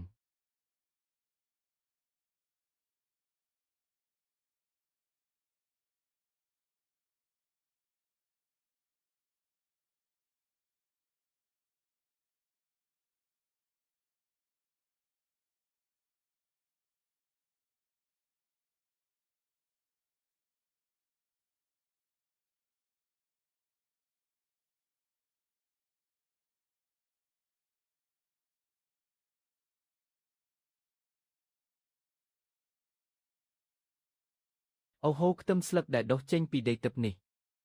រសជាតិហឹរឈួរដល់ក្បាលតែម្ដងរសជាតិស្រស់និងខ្លាំងមែនទែនពិតជាធ្វើឲ្យអ្នកញ៉ាំជក់ចិត្តមែនគ្រាន់តែមិនដឹងថាបើដាំដំណាំផ្សេងទៀតនឹងមានអារម្មណ៍បែបណាទេថ្ងៃស្អែករកគ្រាប់ពូជឲ្យបានច្រើនជាងនេះដើម្បីពង្រីកកសិដ្ឋានយើងម្ដងបន្តិចអូយជីវិតកាន់តែមានសង្ឃឹមហើយ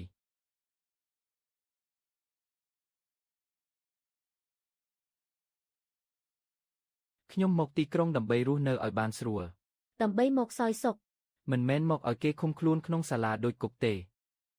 កូនឯងតប8ឆ្នាំកន្លងមកនេះខ្ញុំមិនដែលរងការសង្កត់សង្កិនបែបនេះទេប៉ាខ្ញុំទៅបជាកូនបង្កើតរបស់ប៉ាហេតុអីបានជាខ្ញុំទម្រាំតែបានត្រឡប់មកវិញមិនទាន់បានសោយសុខប៉ុន្មានផងត្រូវគេបង្ខំឲ្យទៅរៀនទៅហើយល្អខ្ញុំទ្រាំបានតែលទ្ធផលយ៉ាងម៉េចចេញទៅរាប់អានមិត្តភ័ក្តិក៏ត្រូវគេថាចេញទៅពង្រីកចំណេះដឹងក៏ត្រូវគេថា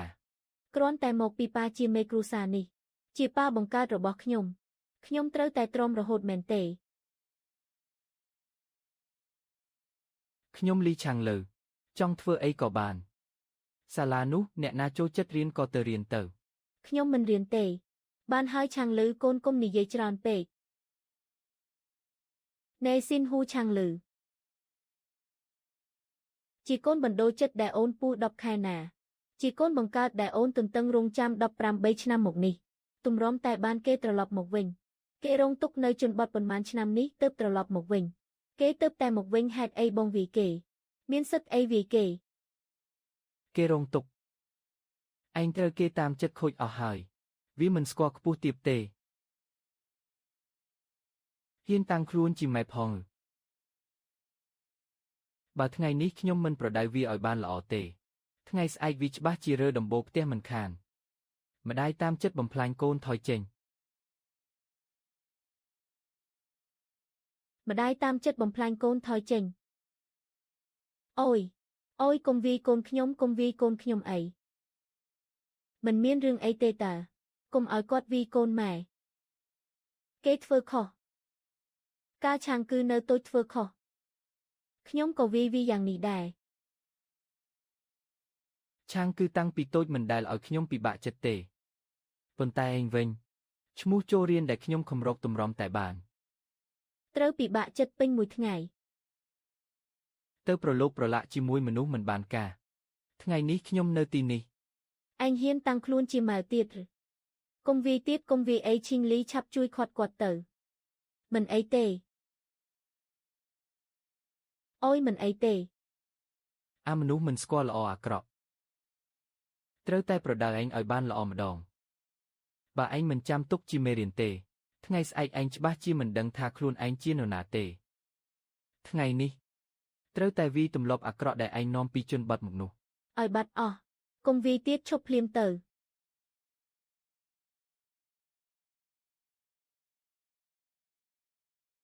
ស៊ូឆាំងគឺស៊ូឆាំងគឺទៀតហើយខ្ញុំដឹងថាប៉ាមើលមុខខ្ញុំមិនចំទេខ្ញុំធ្វើអីក៏ត្រូវគេថាដែរស៊ូឆាំងគឺល្អគ្រប់យ៉ាងខ្ញុំថាប៉ាមិនពេញចិត្តដែលខ្ញុំដណ្ដើមកន្លែងស៊ូឆាំងគឺទេតានៅមានមុខនិយាយពីឆាំងគឺទៀតត្រូវហើយគេគឺល្អគ្រប់យ៉ាងនឹងឯងនៅមានមុខនិយាយពីឆាំងគឺទៀតត្រូវហើយគេគឺល្អគ្រប់យ៉ាងនឹងឯងខ្ញុំរំពឹងថាឯងមានបានពាក់កណ្ដាលរបស់ឆាំងគឺខ្ញុំច្បាស់ជាសប្បាយចិត្តស្លាប់ហើយប៉ុន្តែឯងពេញមួយថ្ងៃមិនចេះអីសោះថ្ងៃនេះខ្ញុំវាឯងឲ្យស្លាប់អូយកុំវាទៀតកុំវាអីឈីងលីជួយខាត់គាត់ទៅកុំឈោមើលអី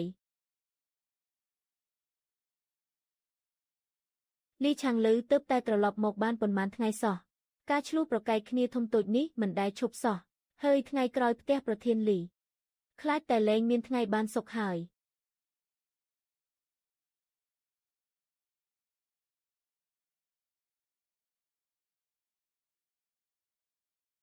មែនហើយនាងចង្រៃដែលធ្វើឲ្យខ្ញុំត្រូវគេវាយហ៊ានទៅស្កាត់ផ្លូវខ្ញុំនៅសាលាទៀតឈីងលីគុំស្មានថាខ្ញុំមិនដឹងគឺមកពីនាងយកទៅប្រាប់ប៉ាទើបធ្វើឲ្យខ្ញុំត្រូវគេវាយទុកចិត្តចុះគំនុំនេះខ្ញុំក៏ទុកហើយថ្ងៃក្រោយខ្ញុំច្បាស់ជាសងនាងវិញទ្វេដងឯងខំរៀនទៅកុំគិតរឿងផ្ដេសផ្ដាស់នេះទៀតពួកយើងទៅឯងឈីងលីនាងហ៊ានមើលងាយខ្ញុំនាងចាត់ទុកខ្លួនឯងជាស្អីគ្រាន់តែជាមនុស្សស្រីដែលគង់តែរៀបការចេញទៅក្រៅនាងមានសិទ្ធិអីមកចាត់ចែងខ្ញុំ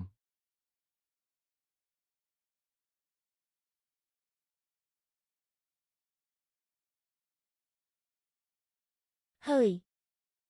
ព្រះពិតជាចេះលេងសើចមែនប្អូនប្រុសល្អសោះមិនក៏ដូរមកជាអាបែបនេះទៅវិញមែនហើយឆាងគឺមិនដែលធ្វើឲ្យខ្ញុំខ្មាស់គេទេគេតែងតែចេញមុខការពារពេលខ្ញុំរងការឈឺចាប់គេមិនដូចអាលីឆាងលើនោះទេហើបមាត់ឡើងគឺនិយាយថាមនុស្សខាតលុយគេតែងតែលើកទឹកចិត្តឲ្យខ្ញុំធ្វើអ្វីដែលខ្ញុំចង់ធ្វើក្លាយជាមនុស្សដែលខ្ញុំចង់ក្លាយជាប៉ុន្តែខ្ញុំមិនដែលជួបគេយូរណាស់មកហើយមិនដឹងថាគេរស់នៅជន់ពតយ៉ាងម៉េចហើយទេ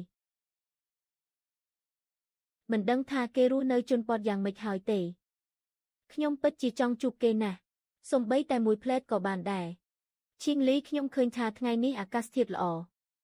ចុះបើពួកយើងទៅជន់បត់លំហែអារម្មណ៍ទៅឆ្លៀតឱកាសទៅមើលឆាងគឺផងខ្ញុំទីត្រូវមែនឯងប្រកាសជានឹកឆាងគឺហើយបានហើយឯងកុំយកខ្ញុំមកលេងសើចទៀត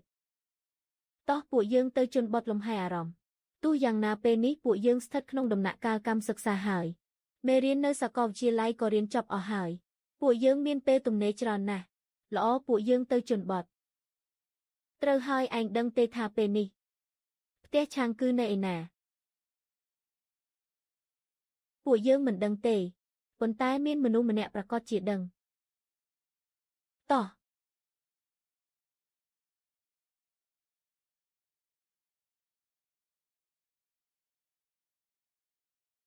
បងឈីងលីរកខ្ញុំមានការអីឬ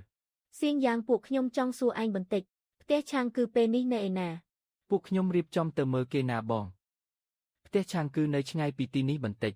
នៅកណ្ដាលផ្លូវមានផ្លូវបំបែកច្រើនណាស់និយាយប្រាប់មិនច្បាស់ទេចាំខ្ញុំនាំអ្នកបងទៅចុះនេះមិនរំខានដល់ការងារឯងទេមិនអីទេខ្ញុំក៏នឹកឆាងគឺដែរខ្ញុំសុំច្បាប់ទៅបានហើយឈីងលីមិត្តសម្លាញ់របស់ឆាងគឺពិតជាចិត្តល្អមែន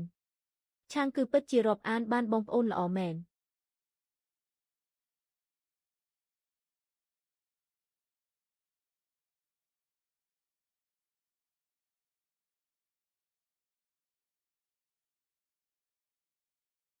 នេះគឺភូមិស៊ូហើយទីបំផុតមកដល់ហើយឈីងលីភូមិស៊ូនេះពិតជាដូចឈ្មោះឯងមែនភ្នំខៀវទឹកថ្លាដូចជន់បត់ដ៏ស្រស់ស្អាតដែលគេសរសេរក្នុងសៀវភៅបេះបិទឆាងគឺរស់នៅទីនេះខ្ញុំគិតថាជីវភាពប្រកបជាមិនសូវលំបាកប៉ុន្មានទេបើពិតជាល្អដូចឯងនិយាយមែន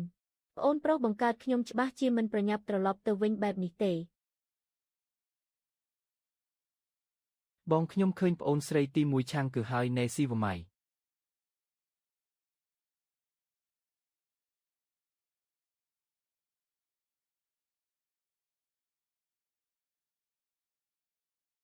ស៊ីវម៉ៃនៅចាំខ្ញុំទេ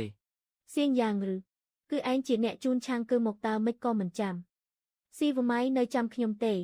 ការឆាងគឺទទួលស្គាល់សាច់ញាតិពួកយើងធ្លាប់ជួបគ្នាម្ដងឈីងលីបងក៏មកដែរបងមករកឆាងគឺមែនទេចាំបន្តិចខ្ញុំឲ្យស៊ីវហ្វាងនាំបងទៅរកគេប្អូនស្រីស៊ីវហ្វាង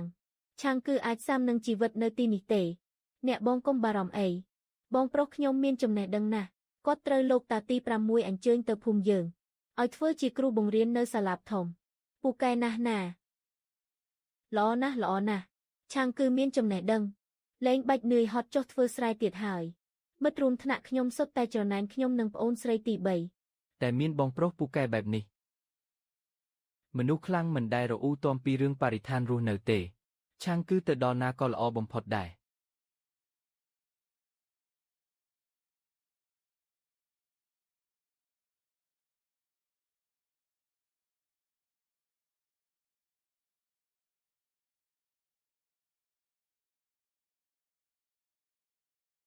មកដល់ហើយនេះជាកន្លែងដែលបងប្រុសខ្ញុំបង្រៀននេះទីនេះចាស់ទ្រុឌទ្រោមពេកហើយមែនទេឆាងគឺដែលមិនធ្លាប់លំបាកសោះអាចទ្រាំនឹងការលំបាកនេះបានទេ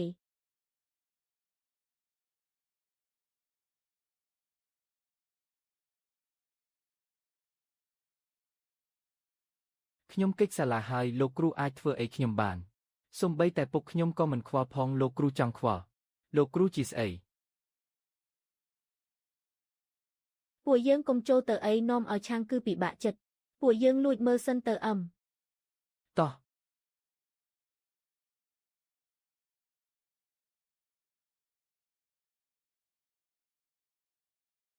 ស៊ូធានាវមិនក៏ឯងនិយាយអញ្ចឹងហាលោកគ្រូហួង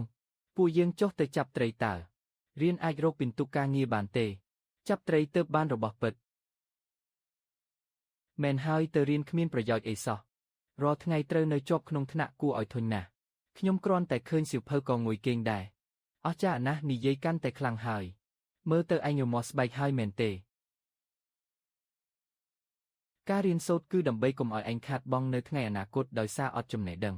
ពួកឯងថារៀនហត់ចុះធ្វើស្រែហត់ទេឬមួយក៏ពួកឯងចង់ធ្វើស្រែហាលថ្ងៃហាលខ្យល់មួយជីវិតពុកម៉ែឯងឲ្យពួកឯងរៀនគឺមិនចង់ឲ្យពួកឯងចេះតែកាន់ចប់មួយជីវិតទេពួកឯងមើលមេភូមិចុះមើលលេខាភូមិមើលនាយកសាលាហួងអ្នកណាខ្លះដែលមិនចេះអក្សរបើពួកគេមិនរៀនតើមានថ្ងៃនេះទេពួកឯងចាំទុកណាមានតែការរៀនសូត្រទេទើបអាចគ្រប់គ្រងវាសនាខ្លួនឯងបានយល់ទេលោកគ្រូស៊ូពួកយើងខុសហើយពួកយើងលែងហ៊ានកិច្ចសាលាទៀតហើយក្មេងកំហូចពួកឯងនេះម្នាក់មិនខ្លាចមេឃមិនខ្លាចដីសោះសូម្បីតែខ្ញុំនិយាយក៏មិនស្ដាប់ដែរលោកគ្រូស៊ូមិននឹកស្មានថាពួកគេព្រមស្ដាប់លោកគ្រូសោះប្រហែលជាខ្ញុំប្រើវិធីខុសហើយមើលទៅចេះដឹងកំហុសហើយកែប្រែក៏មិនអាក្រក់ពេកដែរបានហើយពួកឯងទៅសរសេរលិខិតសុំទោស300ពាក្យទៅថ្ងៃស្អែកខ្ញុំប្រមូលបាទតោះ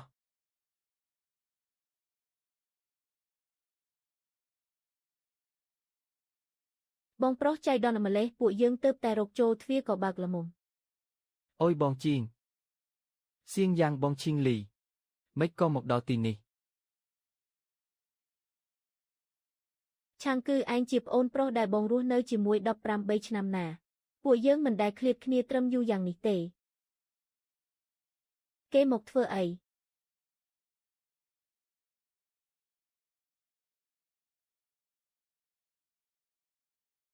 ឆាងគឺឯងហាក់ដូចជាស្គាំងជាងមុនហើយ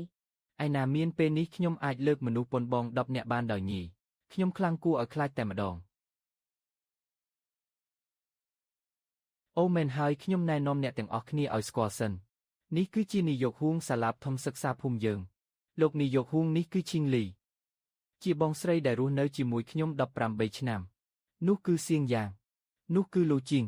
សុទ្ធតែជាមិត្តល្អរបស់ខ្ញុំនៅទីក្រុងឆាងគឺ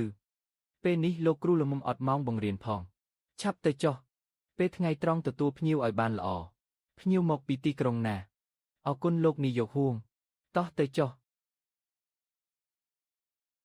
ឆាងគឺអំបញ្ញមិញអស់ចាណាស់ត្រឹមតែប៉ុន្មានម៉ាត់សោះអាចធ្វើឲ្យពួកគេស្ដាប់បង្គាប់បានមិនបាច់វាមិនបាច់ជេរក៏អាចធ្វើឲ្យពួកគេស្ដាប់បង្គាប់ដែរអស់ចាមែនតែនអ្នកទាំងអស់គ្នាឃើញអស់ហើយឬមែនហើយឆាងគឺឯងពិតជាពូកែអប់រំក្មេងមែនគ្រាន់តែមិនដឹងថាអាចអប់រំសិស្សវិទ្យាល័យបានឬអត់ទេមិនក៏និយាយអញ្ចឹង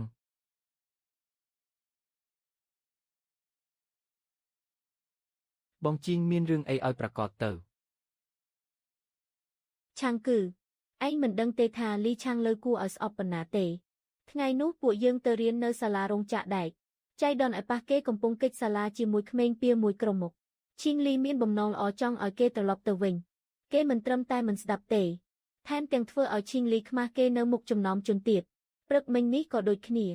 សូម្បីតែខ្ញុំក៏មើលលែងចូលដែរតែឈីងលីនៅតែទ្រាំមិននិយាយអីសោះ លីឆាងលឺពិតជាមិនអោយតម្លៃអ្នកដទៃសោះហើយខ្ញុំគិតថាគេមិនដែលចាត់ទុកឈីងលីជាបងស្រីសោះបានហើយជីងឯងនិយាយតិចទៅពួកយើងមកមើលឆាងកើណាមិនមែនមកបន្ថែមបញ្ហាឲ្យគេទេ រឿងនេះមិននិយាយមិនបានថ្ងៃក្រោយបើបងមានរឿងអន់ចិត្តអីមកលេងជនបទមកមានរឿងអីមិនសប្បាយចិត្តមករកខ្ញុំមកមានរឿងមិនសប្បាយចិត្តមករកខ្ញុំបានមិនក៏ដោយអីចឹងពួកយើងត្រឡប់ទៅវិញសិនហើយណា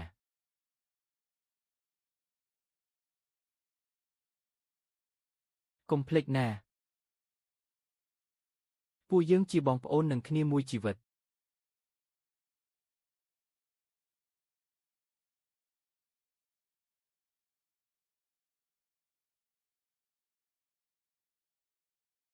អូយឈីងលីសៀងយ៉ាងពួកក្មួយមកដល់ហើយ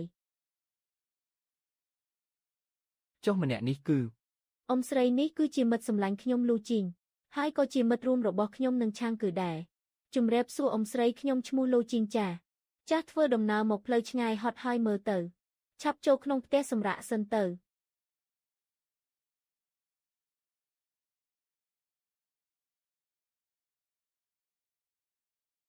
យកនេះ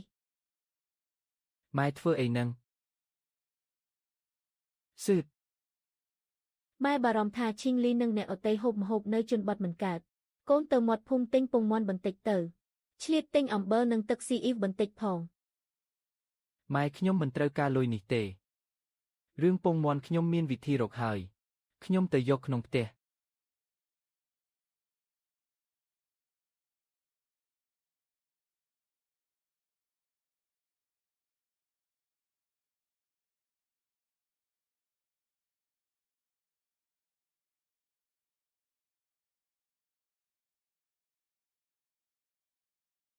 ថ្ងៃត្រង់នេះឆ្លៀតពេលលោកនាយកហួងសម្រាប់ខ្ញុំចូលទៅក្នុងដីទិព្វដាក់កន្ត្រកមួយមិននឹកស្មានថាមិនទាន់ដល់យប់ផងមាន់ព្រៃនេះពងក្នុងកន្ត្រកបានច្រើនយ៉ាងនេះសោះក្នុងសម័យនេះពងមាន់នេះមានតម្លៃណាស់ណាខ្ញុំមានបានហើយហាហា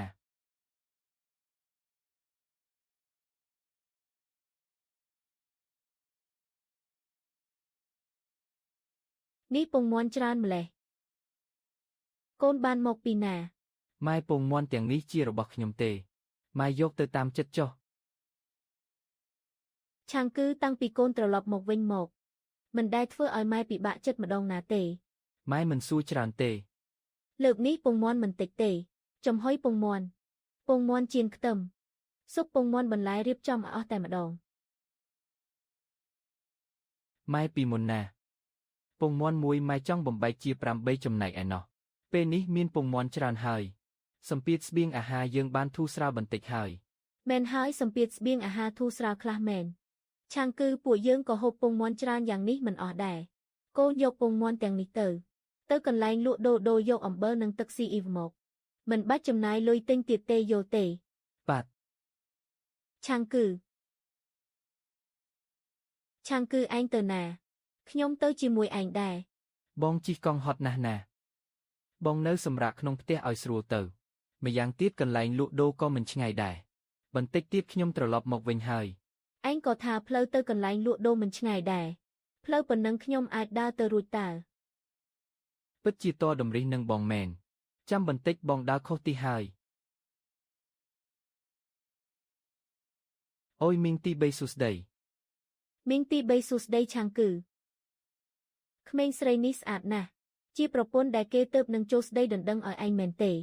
មីងយល់ច្រឡំហើយមិនមែនអញ្ចឹងទេក្មួយស្រីអៀនហើយមើលទៅមិនអីទេមីងឃើញពួកក្មួយនិយាយសើចតាំងពីចម្ងាយមកម្លេះមើលទៅពិតជាស័ក្តិសមគ្នាមែនហាឆាងគឺឯងឆាប់និយាយទៅមីងទី3មីងយល់ច្រឡំទៀតហើយនេះគឺលីឈីងលីជាបងស្រីខ្ញុំនៅទីក្រុងគាត់នឹងមិត្តភ័ក្តិប៉ុន្មានអ្នកមកពីទីក្រុងមកលេងខ្ញុំអូនេះខ្ញុំរៀបចំយកពងមាន់ទៅកន្លែងលក់ដូរយកអំបិលនិងទឹកស៊ីអ៊ីវមកទទួលពួកគាត់តើអូយឈីងលីមីងទី3ពិតជាមិនបានតាំងចិត្តទេមើលមាត់មីងចុះពិតជាគួរឲ្យវីមែនអូយឆាងគឺដោយសារតែផ្ទះឯងមានភ្ញៀវមកផ្ទះមីងនៅមានសាច់ក្រៀមមួយដុំចាំបន្តិចមីងឲ្យឆាងស៊ុនយកទៅឲ្យពួកឯងអូយមិនបាច់ទេមីងទី សម័យនេះសំបីតែស្ករគ្រាប់ក៏ជារបស់ប្រណិតទៅហើយកុំថាឡើយដល់សាច់នោះមីងទុកហូបខ្លួនឯងចុះណា ឆាងគឺបើឯងមិនព្រមទេមានន័យថាមិនចាត់ទុកមីងជាមីងទី3ទេយល់ព្រមមីងទី3អីចឹងខ្ញុំទទួលយកហើយណា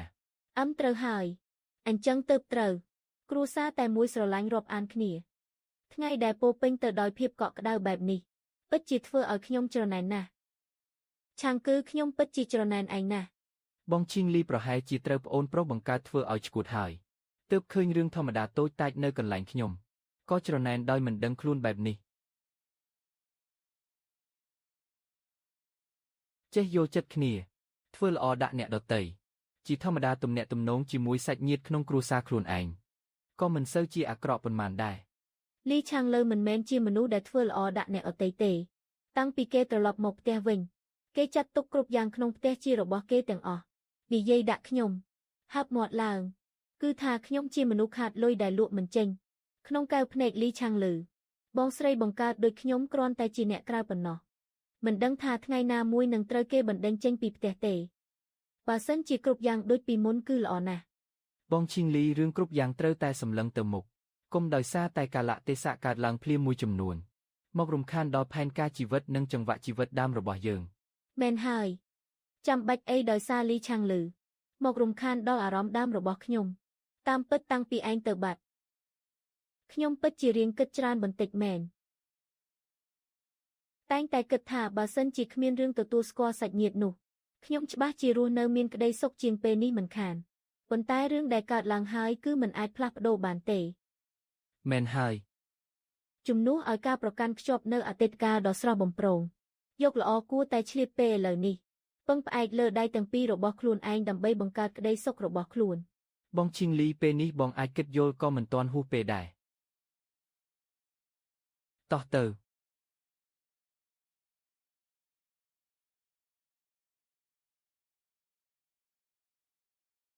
អូយឆាងគឺលោកពូយើហ្វូខ្ញុំចង់យកពងមាន់មកដូរយកអំបិលនិងទឹកស៊ីអ៊ីវបន្តិចបានទេអត់បញ្ហាមានអំបិលមកទេលោកពូយើហ្វូមានគឺមានតែវាមិនច្រើនទេក្មួយអំបិលមកស្អីហាក់ដូចជាកំពុងតាក់ទងគ្នាដោយប្រើលេខសម្ងាត់អញ្ចឹងបើសិនជានៅទីក្រុងអំបិលមកប្រកាសជាមិនពិបាករកដល់ថ្នាក់នេះទេក៏មិនបាច់លួចលាក់ដោះដូរបែបនេះដែរ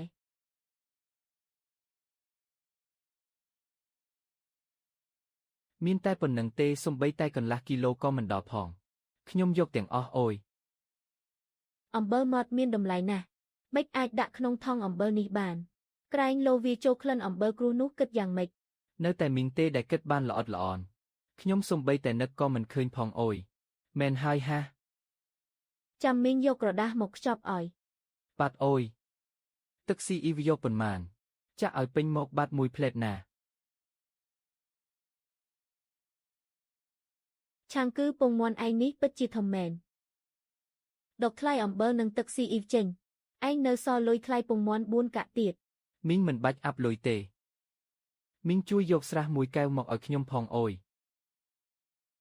នៅទីនេះមាន10ស្រាទេឲ្យខ្ញុំខ្ចីមួយសិនប្រើរួចខ្ញុំយកមកសង្វិញស្រានេះគឺជាស្រាដែលមានតម្លៃបំផុតនៅកន្លែងលក់ដូរយើងហើយ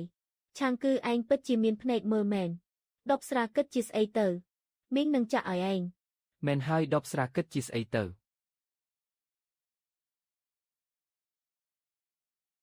លឿនឡើង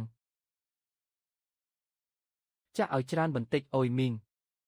កុំចាក់ទៀតនេះជិតដល់កន្លះគីឡូហើយកុំឲ្យមីងខាត់អីពួកយើងសុទ្ធតែជាសាច់ញាតិនឹងគ្នាម្យ៉ាងទៀតឯងជាអ្នកចេះដឹងមីងនៅសង្ឃឹមថាឯងនៅសាលាជួយមើលថែកូនប្រុសមិនបានការរបស់មីងផងអូមែនហើយមីងកុំបារម្ភអីខ្ញុំប្រកាសជានឹងមើលថែគេឲ្យបានល្អទៅសិនហើយលោកពូយើហ្វូបាទធ្វើដំណើរឲ្យស្រួលអ្នកមើលក្មេងស្រីនៅក្បែរឆាងគឺនោះពិតជាស្អាតមែននិយាយស្ដីក៏ទន់ភ្លន់ដែរមើលទៅពិតជាស័ក្តិសមនឹងឆាងគឺផ្ទះយើងមែនគុំនិយាយផ្ដេសផ្ដាសនោះជាបងស្រីឆាងគឺនៅទីក្រុងតើអ្នកឯងកុំចេះតែចាប់គូផ្ដេសផ្ដាសណាចុះមិនវិញហ៎ក៏មិនមែនជាបងប្អូនបង្កើតឯណានេះយ៉ាងច្រើន ចាត់ទុកត្រឹមជាមិត្តភក្តិដែលធំធាត់ជាមួយគ្នាតាំងពីតូចប៉ុណ្ណោះអួតថាខ្លួនឯងជាអ្នករកស៊ី ខួរក្បាលពិតជាមិនដើរសោះហឺអ្នកឯងនិយាយមានហេតុផលពួកគេពីរអ្នកឈរក្បែរគ្នាមើលទៅពិតជាសមគ្នាមែនអូយ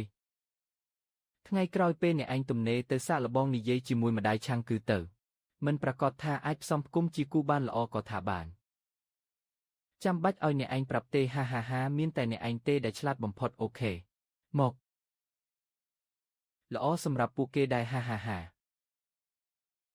អំបាញ់មិញអ្នកទាំងអស់គ្នានិយាយអីហ្នឹងសើចសប្បាយយ៉ាងនេះនៅមាននិយាយអីទៀតនិយាយពីឯងនឹងហើយអំបាញ់មិញប្អូនស្រីទាំងពីររបស់ឯងកំពុងសរសើរឯងណាថាឯងឲ្យពួកនាងហូបស្ករហូបពងមាន់ទៀតថែមទាំងឲ្យពួកនាងទៅរៀនទៀតថាឯងគឺជាបងប្រុសដែលល្អបំផុតក្នុងលោកប្អូនស្រីខ្ញុំសរសើរខ្ញុំឬមិនអាក្រក់ទេហ៎ឆាំងគឺឯងពិតជាអស្ចារ្យមែនធ្វើល្អដាក់អ្នកផ្ទះទៅជារឿងល្អពិតប្រាកដឯងកុំសរសើរពេកអីអូយឆាំងគឺជាមនុស្សបែបនេះឯងគេប្រៀបដូចជាព្រះអាទិត្យតូចមួយអញ្ចឹង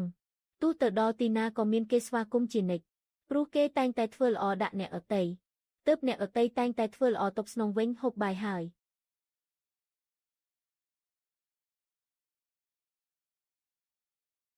អូហូពងមាន់ចំហុយមួយចានថែមទាំងចានធំទៀត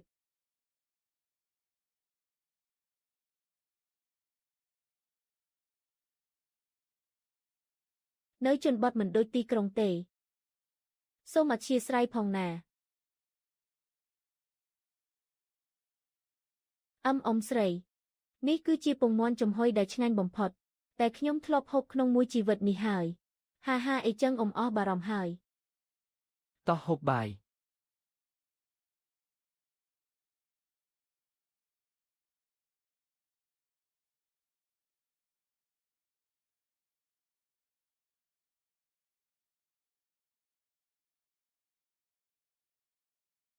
បានហើយកុំមើលទៀតបើមើលទៀតខ្ញុំរលាឥឡូវហើយបងថ្ងៃក្រោយបើមានរឿងអីមិនសប្បាយចិត្តអាចមករកខ្ញុំបានរហូតណាទោះបីជាពួកយើងលែងរស់នៅជាមួយគ្នាហើយប៉ុន្តែពួកយើងនៅតែជាបងប្អូននឹងគ្នាឆាំងគឺពេលនេះមនុស្សដែលត្រូវការជំនួយបំផុតគឺឯងទៅវិញទេថ្ងៃក្រោយបើមានការលំបាកអីកុំរឯងចិត្តមករកខ្ញុំណាខ្ញុំនៅទីក្រុងយ៉ាងហោចណាស់ក៏នៅអាចជួយឯងបានច្រើនដែរបាទខ្ញុំនឹងធ្វើ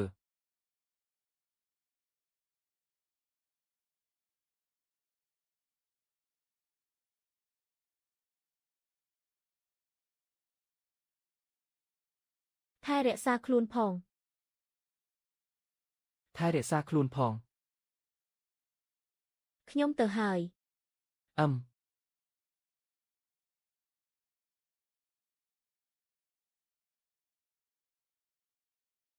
ឈីងលីយប់នេះម៉ែនឹងរៀបចំម្ហូបឆ្ងាញ់ឲ្យកូនរំងាស់ឆ្អឹងជំនីឲ្យហូបល្អទេម៉ែអាចជួយមើលលីឆាំងលើបន្តិចបានទេបើមិនដឹងថាមានគេនៅទីនេះទេខ្ញុំស្មានតែមានចោរចូលផ្ទះបាត់ទៅហើយអូយឈីងលីមិនក៏អាចនិយាយថាប្អូនប្រុសកូនជាចោរអញ្ចឹងកូនមើលចោះឆាំងលឺទើបតែត្រឡប់មកវិញឃើញអ្វីក៏ចង់ដឹងចង់ឃើញដែរហើយទោះបីជាគេធ្វើខុសមែនកូនគឺជាបងស្រីបង្កើតរបស់គេណាគួរតែចេះយោគយល់គេឲ្យបានច្រើនបន្តិចប៉ុន្តែពីមុនម៉ែមិនដែលឲ្យខ្ញុំយោគយល់ឲ្យឆាំងគឺទេកូនឯងល្ងងរត់វាមិននឹងដូចគ្នាទៅឆាំងលឺជាប្អូនប្រុសបង្កើតរបស់កូនណាល្អប្អូនប្រុសបង្កើតទោះជាយ៉ាងណាក៏ដោយទោះលីឆាំងលឺធ្វើខុសអីក៏ដោយម៉ែតែងតែនិយាយតែមួយម៉ាត់នេះរហូត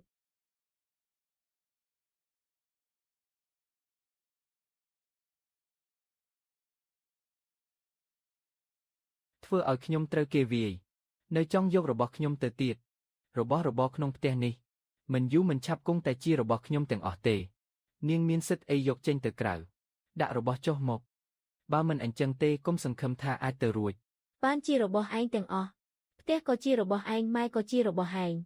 របស់ទាំងអស់សុទ្ធតែជារបស់ឯងឲ្យរបស់ទៅឯងខ្ញុំជាអ្នកក្រោយដើរចេញមិនបានទេណែមិនយូរមិនឆាប់ខ្ញុំនឹងចាត់ការនាងមិនខានអូយឈីងលីកូនចង់ទៅណាយប់នេះនៅមានឆ្អឹងជំនីរងាស់ហូបទៀតណាមិនមែនកូនចូលចិត្តហូបឆ្អឹងជំនីជាងគេទេអូយកូនសម្លាញ់កូនធ្វើឲ្យបងស្រីកូនខឹងដើរចេញបាត់ទៀតហើយនាងគឺជាបងស្រីបង្កើតរបស់កូនណាកូនកុំធ្វើជ្រុលពេក ទោះយ៉ាងណាក៏គង់តែត្រូវរៀបការចេញទៅក្រៅដដែលទៅមុនឬទៅក្រោយមិនដូចតែគ្នាទេចៃដន្យយប់នេះបាត់អ្នកហូបឆ្អឹងជំនីរងាស់ម្នាក់ល្មម កូនឯងអើយ ដំឡូងបារាំងនិងដំឡូងជ្វានេះទោះជាដាំនៅលើដីធម្មតាក៏អាចផ្ដល់ទិន្នផលខ្ពស់ណាស់ដែរខ្ញុំចង់ដឹងណាស់ថានៅទីនេះ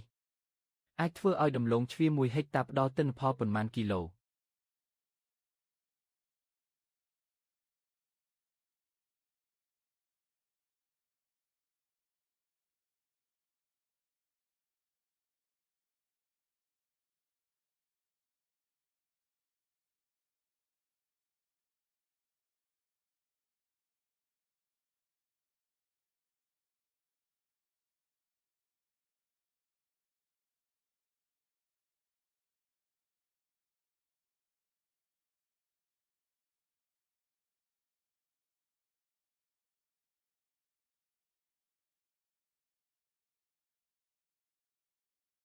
រាល់លើកខ្ញុំតែងតែភ្ញាក់ផ្អើលនឹងអភូតហេតុ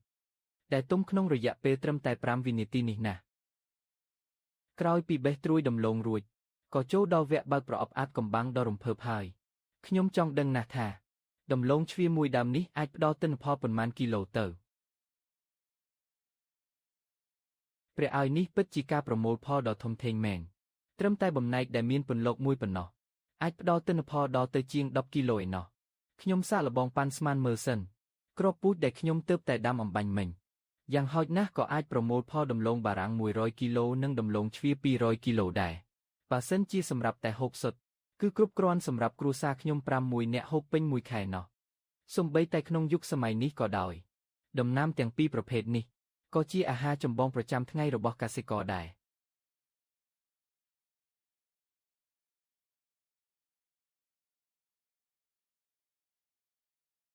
មិននឹកស្មានថាជាប្រភេទដំឡូងជ្វាសាច់ក្រហមដែលផ្អែមជាងគេសោះដំឡូងដុតនៅតាមចិញ្ចើមផ្លូវក្នុងជាតិមុនគឺចូលចិត្តប្រើប្រភេទនេះណាស់ក្លិនឈ្ងុយរបស់វាអាចធំតាំងពីចម្ងាយឯណោះឈ្ងុយណាស់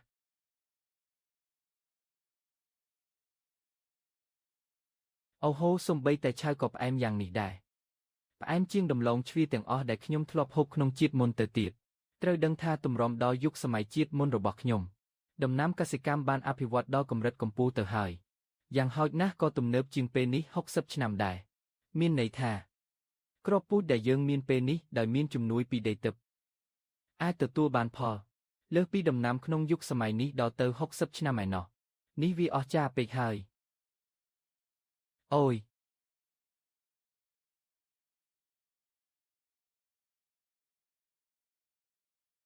ការហូបឆ្អែតទើបជាជីវិតពិតប្រាកដក្នុងយុគសម័យនេះមានគ្រួសារជាច្រើនដែលហូបមិនឆ្អែតគ្រួសារខ្ញុំក៏ដូចគ្នាដែរខ្ញុំត្រូវតែខិតខំបន្ថែមទៀតស្វែងរកស្បៀងអាហារឲ្យបានច្រើនជាងនេះដើម្បីចិញ្ចឹមគ្រួសារទាំងមូលបើសិនជានៅថ្ងៃអនាគតមានធនធានច្រើនជាងនេះជួយអ្នកភូមិទាំងអស់ឲ្យមានជីវភាពធូរធារ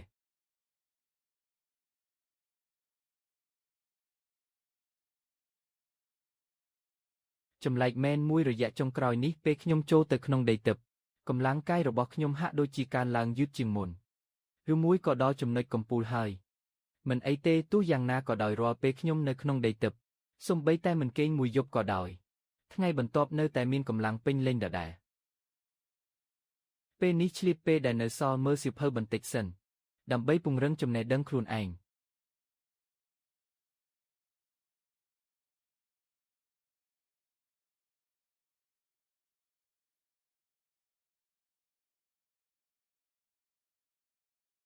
មិនក៏ខ្ញុំមានអារម្មណ៍ថាខ្លួនឯងកាន់តែមានកម្លាំងខ្លាំងជាងមុនអញ្ចឹងភ្នែកខ្ញុំក៏ភ្លឺជាងមុនដែរឬមួយក៏ពាក់ព័ន្ធនឹងដំឡូងជ្វានេះមិនប្រហែលជាឲ្យតែបានហូបដំណាំដែលដាំនៅក្នុងដីទឹកអាចជួយពង្រឹងកម្លាំងកាយបានវាស្រដៀងទៅនឹងការលាងជម្រះសារធាតុពុលក្នុងខ្លួននៃពិភពរឿងព្រេងអញ្ចឹងបើសិនជាអញ្ចឹងមែនខ្ញុំត្រូវតែរកវិធីឲ្យពុកម៉ែនិងប្អូនស្រីបានហូបសត្វពាហនៈនៅទីនេះដែរផែនការនេះត្រូវតែដាក់បញ្ចូលទៅក្នុងការវិភាគហើយប៉ុន្តែពេលនេះនៅមានបញ្ហាមួយទៀតខ្ញុំមានគ្រាប់ពូជតិចពេកហើយត្រូវតែរកវិធីរកគ្រាប់ពូជឲ្យបានច្រើនជាងនេះខ្ញុំជាអ្នកចូលចិត្តធ្វើស្រែចម្ការម្នាក់ឃើញដីទឹកល្អយ៉ាងនេះតែបែរជាគ្មានគ្រាប់ពូជដើម អារម្មណ៍បែបនេះពិតជាឈឺចាប់ណាស់ពេលនេះខ្ញុំជាគ្រូបង្រៀន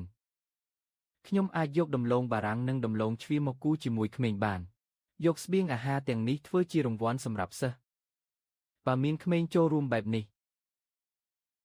ខ្ញុំជឿថាមិនយូរប៉ុន្មានទេដីទិព្វរបស់ខ្ញុំច្បាស់ជាអាចដាំដំណាំបានគ្រប់ប្រភេទមិនខានបើសិនជាថ្ងៃនោះមកដល់មែនដីទិព្វរបស់ខ្ញុំមិនដឹងជានឹងមានទិដ្ឋភាពបែបណាទេណា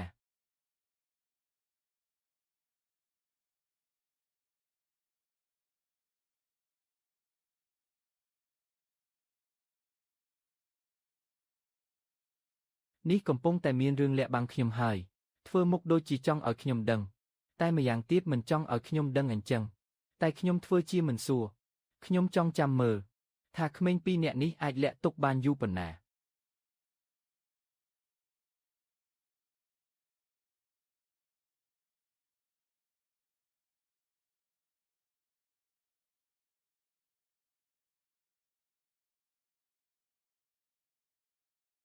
បងប្រុសបងស្រីដ៏ស្អាតកាលពីម្សិលមិញពេលណាទៅមកលេងទៀតគឺអ្នកដែលទៅទិញអីវ៉ាន់ជាមួយបងនឹងណាមានរឿងអីហេតុអីបានជាពួកឯងចង់ឲ្យបងស្រីឈីងលីមកលេងទៀតមកពីបងស្រីឈីងលីចេះបង្រៀនពួកយើងលេងខ្សែគាត់ពូកែណាស់គ្រាន់តែប្រើដៃងាយក៏អាចធ្វើចេញជារូបបានច្រើនម៉ូដដែរហេខ្ញុំមិនដែលឃើញបងស្រីណាដែលទន់ភ្លន់បែបនេះទេបងប្រុសបើសិនជាបងអាចរៀបការយកបងស្រីឈីងលីមកផ្ទះយើងបានគឺល្អណាស់អញ្ចឹងខ្ញុំអាចជួបគាត់រាល់ថ្ងៃបានហើយពួកឯងនិយាយអីហ្នឹងគាត់ជាបងស្រីរបស់បងពួកយើងរស់នៅជាមួយគ្នា18ឆ្នាំហើយគឺជាសាច់ញាតិរបស់បងទំនាក់ទំនងដូចបងនឹងពួកឯងអញ្ចឹងមិនដូចគ្នាទេបងស្រីឈីងលីគ្មានសាច់ឈាមជាមួយពួកយើងទេយប់មិញខ្ញុំឮអ៊ំស្រីយើហ្វូនិងម៉ែនិយាយគ្នាថាអ្នកទាំងពីរពិតជាស័ក្តិសមគ្នាណាស់ពុករួមទាំងធំធាត់ជាមួយគ្នាតាំងពីតូចទៀតនៅជាមួយគ្នាគឺស័ក្តិសមបំផុតមែនហើយខ្ញុំក៏ចូលចិត្តបងស្រីឈីងលីដែរខ្ញុំចង់ឲ្យគាត់ធ្វើជាបងថ្លៃស្រីខ្ញុំក្មេងក្បាលរឹងហ៊ានចេះរឿងទាំងនេះដែរតែមិនអីទេគ្រាន់តែជាសម្ដីក្មេងដែលមិនចេះគិតខ្ញុំនិងបងឈីងលីទូគ្មានសាច់ឈាមតែល្អជាងមានសាច់ឈាមទៅទៀតតោះ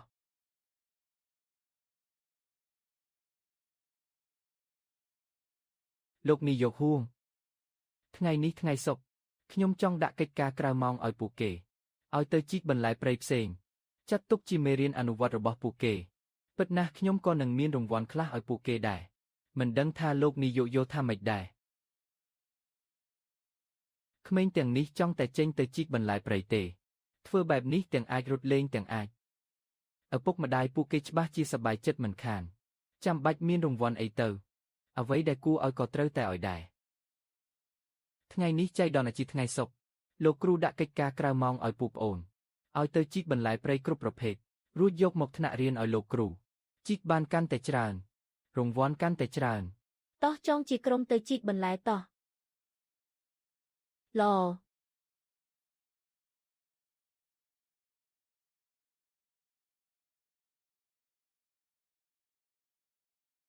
ក្មេងទាំងនេះគ្រាន់តែឮថាមានកិច្ចការក្រៅម៉ោងសប្បាយចិត្តជាងអីទៅទៀតបងប្រុសខ្ញុំនាំបងទៅជីកបន្លែព្រៃប្អូនស្រីទាំងពីរគឺកំពុងតែគិតគូរឲ្យខ្ញុំគិតថាខ្ញុំធំដឹងក្តីនៅទីក្រុងមិនសូវយល់ដឹងពីជនបទដូច្នេះបារម្ភថាខ្ញុំមើលបន្លែព្រៃមិនស្គាល់ខ្លាចពេលដល់ម៉ោងរៀនខ្ញុំខ្មាស់គេល្អតោះយើងទៅជីកបន្លែព្រៃ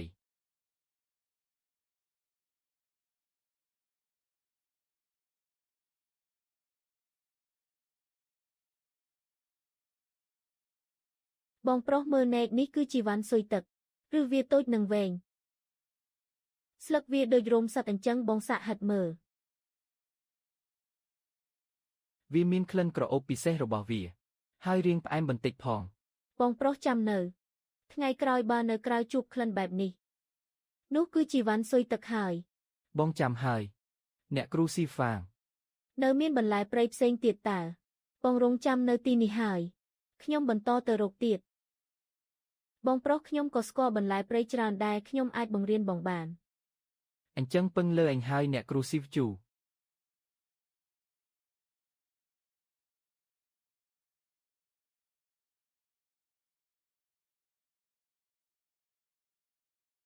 ខ្លាចខ្ញុំឃើញយ៉ាងនេះ ក្រែងលោកកំពុងលួចធ្វើរឿងអាក្រក់ទៀតហើយស៊ីវហ្វាងស៊ីវជូពួកឯងរកខ្លួនឯងសិនទៅណាបងទៅមើលសិស្សផ្សេងទៀតថារកបានយ៉ាងម៉េចហើយ ចាស់ណែ លោកគ្រូស៊ូកំពុងជីកបន្លែជាមួយស៊ីវហ្វាងស៊ីវជូមិនបានចាប់អារម្មណ៍យើងទេតោះចុះទន្លេចាប់ត្រីតោះ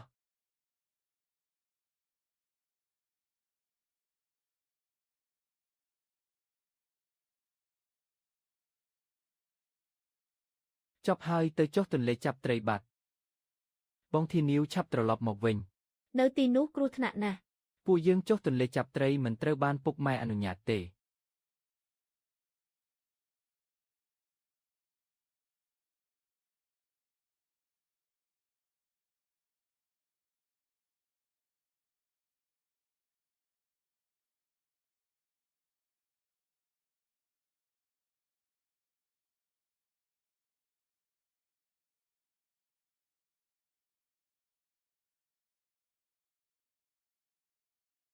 មើលន័យធានាវហាក់ដូចជាអស់ដង្ហើមហើយឆាប់ជួយយកទឹកចេញពីខ្លួនគេទៅហៅពុកម៉ែធានាវមកក្មេងនេះទើបតែសន្លប់ទេទៅហៅពុកម៉ែគេមកប្រហែលជាអាចជួយសង្គ្រោះទាន់ស្មានតែក្មេងនេះជាបំពង់ឬគ្រាន់តែអង្រួនអាចឲ្យទឹកចេញមកបាននៅហៅប្រលឹងអីទៀតនេះមិននាំឲ្យខូចការទេថយចេញទាំងអស់គ្នាខ្ញុំអាចជួយគេបាន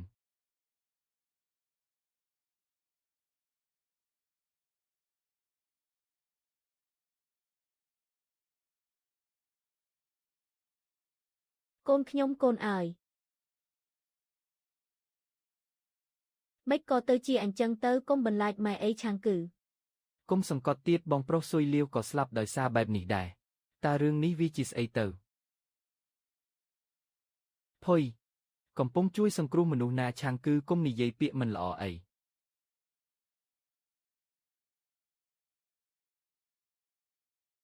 អើយបងខូនខ្ញុំខុសហើយរស់ហើយថ្ងៃនេះរស់ហើយ ក្មេងចង្រៃម៉ែធ្លាប់ប្រាប់ឯងទេថាកុំឲ្យចុះទន្លេនោះថ្ងៃនេះបើសិនជាលោកគ្រូស៊ូរុកមិនឃើញទាន់ពេលទេឯងច្បាស់ជាស្លាប់មិនខានថ្ងៃនេះចាត់ទុកថាឯងសំណាងល្អហើយ ខ្ញុំលែងហ៊ានទៀតហើយហាអ្នកទាំងអស់គ្នាធ្វើអីនឹង ឆាងគឺក្មួយគឺជាអ្នកសង្គ្រោះជីវិតធានាវគឺជាអ្នកមានគុណដ៏ធំធេងរបស់គ្រួសារយើង អ៊ំស្រីការជួយសង្គ្រោះមនុស្សគឺជារឿងដែលមនុស្សទូទៅគួរធ្វើម្យ៉ាងទៀតខ្ញុំជាគ្រូរបស់ក្មេងផងក្រោកឡើងឆាប់ក្រោកឡើងហាឆាងគឺនេះណាពិតជាមនុស្សល្អមែនរឿងសង្គ្រោះជីវិតមនុស្សដ៏ធំបែបនេះនៅធ្វើដូចជាគ្មានរឿងអីកើតឡើងទៀតមើលទៅថ្ងៃក្រោយច្បាស់ជាខ្លាចជាមនុស្សអស្ចារ្យមិនខាន ធ្វើឲ្យខ្ញុំភ័យស្លាប់ហើយពេលឮថាកូនចុះទឹកជួយគេម៉ែទុនជើងអស់ហើយបើសិនជាកូនមានគ្រោះថ្នាក់អ្វីមួយតើឲ្យម៉ែរស់យ៉ាងម៉េចទៅ ម៉ែខ្ញុំដឹងខ្លួនឯងច្បាស់ណាស់ខ្ញុំប្រកាសជាមិនយកជីវិតខ្លួនឯងមកលេងសើចទេឆាងគឺកូនពិតជាមិនអីមែនទេពុកមើលចុះខ្ញុំមិនមែននៅរស់រវើកទេក៏មិនបានបាក់ដៃបាក់ជើងឯណា កុំនិយាយផ្ដេសផ្ដាស់ភុយ ថ្ងៃក្រោយទោះធ្វើរឿងអីក៏ដោយត្រូវគិតច្បាស់សិនចាំធ្វើណាកូនត្រូវចាំថាកូនមិនមែនរស់សម្រាប់តែខ្លួនឯងទេកូនគឺជាឫសគល់តែមួយគត់របស់ត្រកូលស៊ូយើងខ្ញុំដឹងហើយពុកថ្ងៃក្រោយខ្ញុំប្រកាសជានឹងប្រយ័ត្ន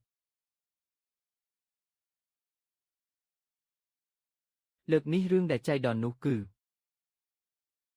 ចៃដន្យជួយសង្គ្រោះកូនផ្ទះស៊ូហៅធូល្មមអឹម នេះក៏ជាកម្មពៀមួយដែរ10ជាងឆ្នាំមុនឆាងលើនាំបងប្រុសធានាវចុះទឹកចាប់ត្រីបងប្រុសធានាវលងទឹកឆាងលើភ័យរត់គេចខ្លួនមិនបានប្រាប់គេទាន់ពេលក្មេងនោះក៏ស្លាប់ទៅចាប់ពីពេលនោះមកផ្ទះយើងនិងផ្ទះធានាវមិនចុះសម្រុងនឹងគ្នាទេ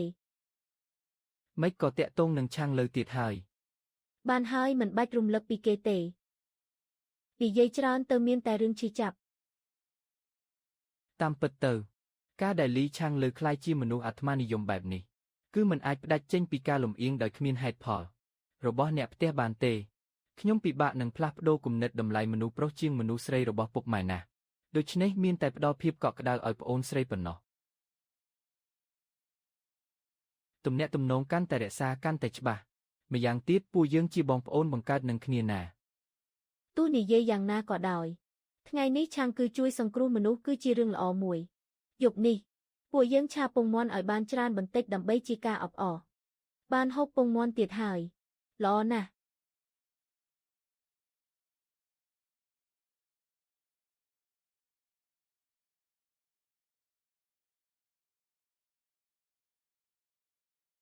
នៃបងជឿនៃឆាំងគឺបើសិនជាឯងមិនបានជួយសង្គ្រោះធានាវផ្ទះយើងទេធានាវផ្ទះយើងច្បាស់ជាបាត់បង់ជីវិតមិនខានពួកយើងបានកាប់ជាមួយក្បាលចាំបន្តិចទៀតយកមកឲ្យពួកឯងសង្ឃឹមថាពួកឯងមិនប្រកាន់លោកពូកាដូនេះមានតម្លៃពេកហើយគ្រាន់តែមានទឹកចិត្តគឺបានហើយជាមនេះខ្ញុំមិនអាចទទួលទេមិនមានតម្លៃអីទេឆាំងគឺឯងទទួលយកទៅឯងបានជួយសង្គ្រោះធានាវផ្ទះយើងគឺស្មើនឹងជួយសង្គ្រោះជីវិតមនុស្សទាំងគ្រួសារយើងអញ្ចឹងជាមួយក្បាលនេះគឺជារបស់ដែលឯងគួរទទួលបានហាខ្ញុំពិតជាមិនអាចទទួលមែនបន្តិចទៀតគេយកជាមមកឯងទទួលយកទៅចុះជាមគេកាប់រួចទៅហើយមានហេតុផលអីដែលត្រូវយកត្រឡប់ទៅវិញនោះម្យ៉ាងទៀតផ្ទះហៅធូជំពាក់គុណផ្ទះឯងធំធេងយ៉ាងនេះបើបដិសេធមិនយកតើមិនធ្វើឲ្យពួកគេមានអារម្មណ៍មិនស្ងប់ទេល្អអញ្ចឹងខ្ញុំទទួលយកចុះហា បងស្រីសុយហ៊ូប៉ុន្មានឆ្នាំមកនេះសុទ្ធតែជាកំហុសរបស់ពួកយើងមិនគួរបង្កចំនួននឹងពួកឯងដោយសារលីឆាំងលឺសោះគ្រប់យ៉ាងគឺដោយសារតែលីឆាំងលឺមានតែអ្នកផ្ទះខ្លួនឯងទេដែលជួយគ្នាឯងនិយាយឲ្យចំទៅលីឆាំងលឺគឺជារមើគុណឯងមើលចុះពួកឯងធ្វើល្អដាក់គេយ៉ាងនេះគេបែរជារត់ចេញដោយមិនងាកក្រោយសោះមនុស្សដូចគេគិតតែពីខ្លួនឯងមិនគិតពីអ្នកផ្ទះទេត្រូវហើយគេគឺជាមនុស្សរមើគុណនៅតែឆាំងគឺដែលល្អក្នុងចិត្តគេគិតដល់អ្នកគ្រប់គ្នាពេលមានរឿងក៏ហ៊ានចេញមុខធ្វើអីក៏គិតគូរដល់គ្រួសារដែរនិយាយត្រូវហើយថ្ងៃនេះដោយសារតែឆាំងគឺគ្រួសារទាំងពីរទើបអាចអង្គុយនិយាយគ្នាបានអញ្ចឹងខ្ញុំមានយោបល់មួយឆ្លៀតឱកាសថ្ងៃដ៏ល្អនេះគ្រួសារទាំងពីរចាប់ដៃគ្នាជាសះស្បើយមនុស្សនឹងរឿងរ៉ាវអតីតកាលគុំនិយាយទៀតសូមអញ្ជើញបងប្អូនគំនុំ10ជាងឆ្នាំរបស់យើងគឺត្រូវបញ្ចប់ជាស្ថាពរនៅថ្ងៃនេះហើយល្អបញ្ចប់ហើយបើគ្រួសារទាំងពីរជាសះស្បើយគឺជារឿងល្អហើយថ្ងៃនេះពួកយើងកាប់ជៀមរងាស់សាច់ផឹកស្រាដើម្បីលុបបំបាត់គំនុំដោយស្នាមញញឹមអ្នកទាំងអស់គ្នាយល់ថាម៉េចដែរល្អតោះទៅផ្ទះយើងលើកជៀមទៅតោះអូយបងប្រុសមើលណែហាកង់នេះបានមកពីណានេះពុកក្រោកពីព្រលឹមទៅខ្ចីពីសហករណ៍ពុកធ្វើអីនឹងកាលពីម្សិលមិញកូនមិនប្រាប់ថាថ្ងៃនេះចង់ទៅទីក្រុងមានការទេបើគ្មានកង់មិននឹងកើតទៅឬមួយក៏កូនចង់ដើរទៅថ្ងៃនេះពុកទៅសហករណ៍ខ្ចីកង់គ្រាន់តែប្រាប់ថាកូនជាអ្នកប្រើកូនទីមើលថាយ៉ាងម៉េចគេយល់ព្រមភ្លាមតែម្ដងហានៅតែជាកូនប្រុសពុកដែលពូកែហាពុកហត់ហើយឪពុកកូនយើងនិយាយរឿងនេះធ្វើអីពីមុនពួកយើងឆាំងលើមិនបានការដើរទៅណាក៏មានអារម្មណ៍ថាដូចជំពាក់លុយគេអញ្ចឹងមិនហ៊ានសម្លឹងមុខគេទេពេលនេះកូនប្រុសពុកត្រឡប់មកវិញហើយពុកទ្រាំរងទុក្ខកន្លះជីវិតហើយទីបំផុតអាចងើបមុខរួចហើយហាកុំសាច់ពេកមុខឡើងជ្រួញអស់ហើយហាថ្ងៃក្រោយណាកូនមានរឿងជាច្រើនទៀតដែលធ្វើឲ្យពុកមានមុខមានមាត់ដល់ម៉ោងហូបបាយហើយឆាប់ទៅលាងមុខមាត់ទៅពួកឯងទៅចុះពុកជូតកង់ឲ្យស្អាតសិនពុកខ្ញុំជួយល្អតោះហូបបាយសៀវភៅដែលសន្យាទិញឲ្យប្អូនស្រីទិញរួចរាល់ហើយពេលនេះដល់ពេលត្រូវត្រឡប់ទៅផ្ទះវិញហើយនៃឆាំងគឺឯងពិតជាមិនរាប់អានមិត្តភក្តិសោះចូលទីក្រុងក៏មិនប្រាប់ខ្ញុំថែមទាំងទុកឲ្យខ្ញុំចាំនៅតាមផ្លូវទៀតឯងនិយាយអីនឹងខ្ញុំទើបតែរៀបចំទៅរកឯងតើល្អកុំរនឹងបានមកទីក្រុងម្ដងថ្ងៃត្រង់នេះខ្ញុំធ្វើម្ចាស់ផ្ទះនាំឯងទៅហូបអីឆ្ងាញ់ឯងមិនអាចបដិសេធទេចាំឯងរៀបចំចុះ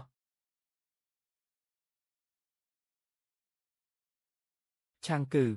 ខ្ញុំប្រាប់ឯងចុះម្ហូបហាងនោះឆ្ងាញ់ណាស់ ជាពិសេសគឺឆ្អឹងជំនីជូរអែមនោះពិតជាអស្ចារ្យមែនទែនធ្វើឲ្យអញហូបម្ដងជាប់ចិត្តពីរដងមែនឬហាងមួយណាទៅ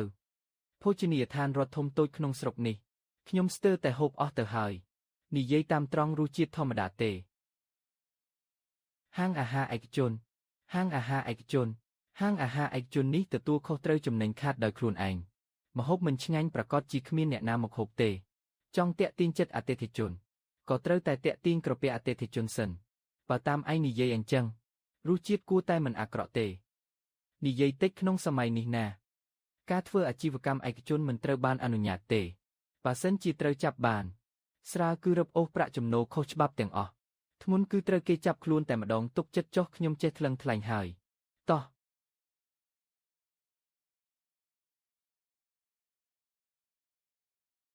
ធ្វើអីនឹងខ្ញុំមកធ្វើភ្ញៀវក្នុងផ្ទះហេតុអីមិនទទួលខ្ញុំដឹងទេថាប៉ាខ្ញុំជានរណាជឿថាខ្ញុំអាចធ្វើឲ្យអ្នកឯងវិនាសទេមនុស្សល្ងងនេះពូកែស្រែកម្លេះអ្នកណាហ៊ានបើកទ្វារឲ្យគេទៅចប់ហើយនេះមិនមែនជាសង្សារចាស់ឆាងគឺការរៀនវិទ្យាល័យទេម៉េចក៏នាងទៅតាក់ទងជាមួយលីឆាងលើអញ្ចឹងពិតជាមិនហួសពីការស្មានមែនប៉ាយជីវយ៉ានៅតែដូចជាតិមុនអញ្ចឹងបន្ទាប់ពីខ្ញុំចាក់ចេញពីទីក្រុងត្រូវគេបង្ខំឲ្យទៅជន់បត់វិញនាងក៏តាក់ទងលីឆាងលើយ៉ាងលឿនខ្ញុំថែមទាំងដឹងទៀតថាមិនយូរប៉ុន្មានទេពួកគេនឹងរៀបការដោយសារមានកូនមិនខានហើយបងប្អូនបរាជ័យរឿងស្នេហាមានតែញឹមទាំងបង្ខំមើលទៅខ្ញុំត្រូវតែលួងលោមគេបន្តិចហើយអូយបើអាហារមួយពេលនេះមិនអាចហូបដោយស្រួលទេអញ្ចឹងពួកយើងទៅភោជនីយដ្ឋានរត់ហូបអីបន្តិចបន្តួចទៅក៏បានណែឈប់សិនណែឈប់សិនពិតជាងមួយដេកមានគេហុចខ្នាយឲ្យមែនខ្ញុំទើបតែត្រូវគេបិទទ្វារដាក់កំពុងតែខ្វល់គ្មានកន្លែងបញ្ចេញកំហឹងផងស៊ូឆាងគឺឯងនៅចង់រត់ទៀតគ្មានផ្លូវទេ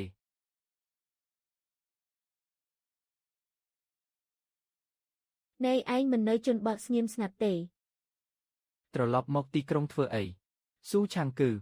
កុំប្រាប់ថាឯងនៅចង់ត្រឡប់មកផ្ទះនៅទីក្រុងនេះទៀតឲ្យសោះណាស៊ូឆាងគឺប្រាប់ឯងឲ្យដឹងចុះគ្មានផ្លូវទេអ្នកស្រែគឺអ្នកស្រែកុំសង្ឃឹមថាអាចត្រឡប់មកទីក្រុងវិញឲ្យសោះមិនខុសទេឆាងលឺនិយាយស្ដាប់មិនចូលត្រចៀកមែនប៉ុន្តែហេតុផលគឺបែបនេះឯងពេលនេះឯងគ្មានឱកាសត្រឡប់មកវិញទេពួកយើងទាំងពីរក៏មិនមែនជាមនុស្សកម្រិតដូចគ្នាដែរ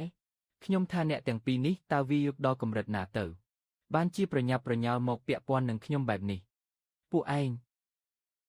តើខ្លាចការមានវត្តមានរបស់ខ្ញុំដល់កម្រិតណាទៅស៊ូឆាងគឺពេលនេះពុកម៉ែឯងគឺជារបស់ខ្ញុំសង្សារចាស់ឯងក៏ជារបស់ខ្ញុំដែរឯងគ្រាន់តែច្រណែនដែលខ្ញុំមានវាសនាល្អច្រណែនដែលខ្ញុំមានមនុស្សស្រីស្រឡាញ់តាមពិតទៅខ្ញុំគិតថាអ្នកទាំងពីរពិតជាស័ក្តិសមគ្នាណាស់ Hesley ឆាងលើដោយសារតែចង់បានជីវិតរស់នៅដ៏ល្អប្រសើរបោះបង់ចោលពុកម៉ែដែលចិញ្ចឹមខ្លួន18ឆ្នាំចំណែកឯងប៉ាយជីវយ៉ាដើម្បីបានធ្វើជាកូនប្រសារប្រធានលីក៏ទៅតាក់ទងអាមនុស្សខ្ជិលច្រអូសលីឆាងលើនេះអ្នកទាំងពីររមើលគុណដូចតែគ្នាចិត្តអាក្រក់ដូចតែគ្នាអូយខ្ញុំជូនពរឲ្យអ្នកទាំងពីរឆាប់មានកូនហាចង្រៃមិនក៏គេដឹងថាខ្ញុំនិងលីឆាងលឺមានទំនាក់ទំនងស្នេហាស៊ីជម្រៅនឹងគ្នាទៅហើយនោះបើរឿងនេះត្រូវអ្នករងចាក់ដែកដឹងតើខ្ញុំមិនខ្លាចជាទីមាក់ងាយរបស់គេទេខកចិត្តដែលប៉ាខ្ញុំរាល់ថ្ងៃសរសើរឯងខ្ញុំស្មានតែឯងជាមនុស្សរឹងមាំអីណាមិននឹកស្មានថាឯងក៏ទ្រាំនឹងការលំបាកនៅជនបទមិនបានដូចគ្នាអូយមែនហើយជនបទគ្មានមនុស្សស្រីដែលក្រអូបទន់ភ្លន់បែបនេះទេហើយពុកម៉ែឯងក៏ជាមនុស្សឥតបានការពីអ្នកដែរពួកគេអាចខ្ញុំនិយាយមិនខុសទេពួកគេគឺជាឆ្កែចាស់ពីរក្បាលអូយលីឆាងលើមិនក៏ឯងចូលចិត្តលុតជង្គង់ម្លេះដាច់ខាតចង់ឲ្យឆាងគឺចាក់ចេញពីទីក្រុងឯងលុតជង្គង់នៅរោងចក្រដែកពេលនេះមកសុំក្តីមេត្តាពីពួកយើងក៏លុតជង្គង់ឲ្យពួកយើងទៀតឯងពិតជាមនុស្សទន់ខ្សោយមែនប៉ាយជីវយ៉ានាងនិងលីឆាងលើពិតជាស័ក្តិសមគ្នាដូចឆ្កែមែនសូមនៅជាមួយគ្នាឲ្យបានយូរអង្វែងហាអាជូជាតិអញនឹងតាំងជាមួយឯងពេលនេះលីឆាងលើ បើមិនដេកពេទ្យ10ថ្ងៃកន្លះខែទេដាច់ខាតមិនជាសះស្បើយឡើយក៏ល្អដែរកុំឲ្យវាដើរខំគេផ្ដេសផ្ដាស ឆាងលឺមិនអីទេមែនទេ ស៊ូឆាងគឺអញនឹងឲ្យឯងស្លាប់មិនល្អមើលទេការមុនច្បាស់ណាស់ថាប៉ាយជីវយាជាអ្នកតាមតង់ទៀមឯងរាល់ថ្ងៃពេលនេះបែរមកប្រាប់ថាឯងជាអ្នកតាមនាងទៅវិញនាងក៏សំដែពិតជាមិនដឹងថាអាមនុស្សឥតបានការលីឆាងលើនោះនាងមើលឃើញត្រង់ណាទេបានហើយកុំខឹងអីនាងមិនខ្វល់ថាអ្នកណាជាកូនប្រធានផ្នែកសន្តិសុខទេនាងគ្រាន់តែចង់ធ្វើជាកូនប្រសារប្រធានលីប៉ុណ្ណោះហេះពិតជាមុខក្រាស់មែន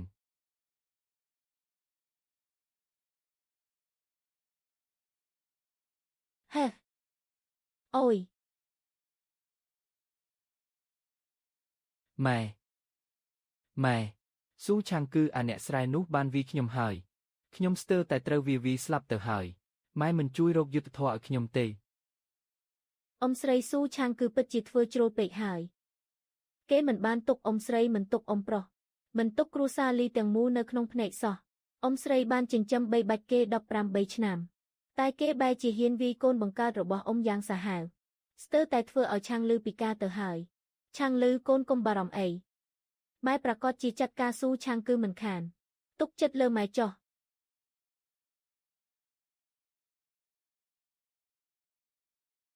ពេលដែលលីឆាងលើប្រមាថពុកម៉ែខ្ញុំ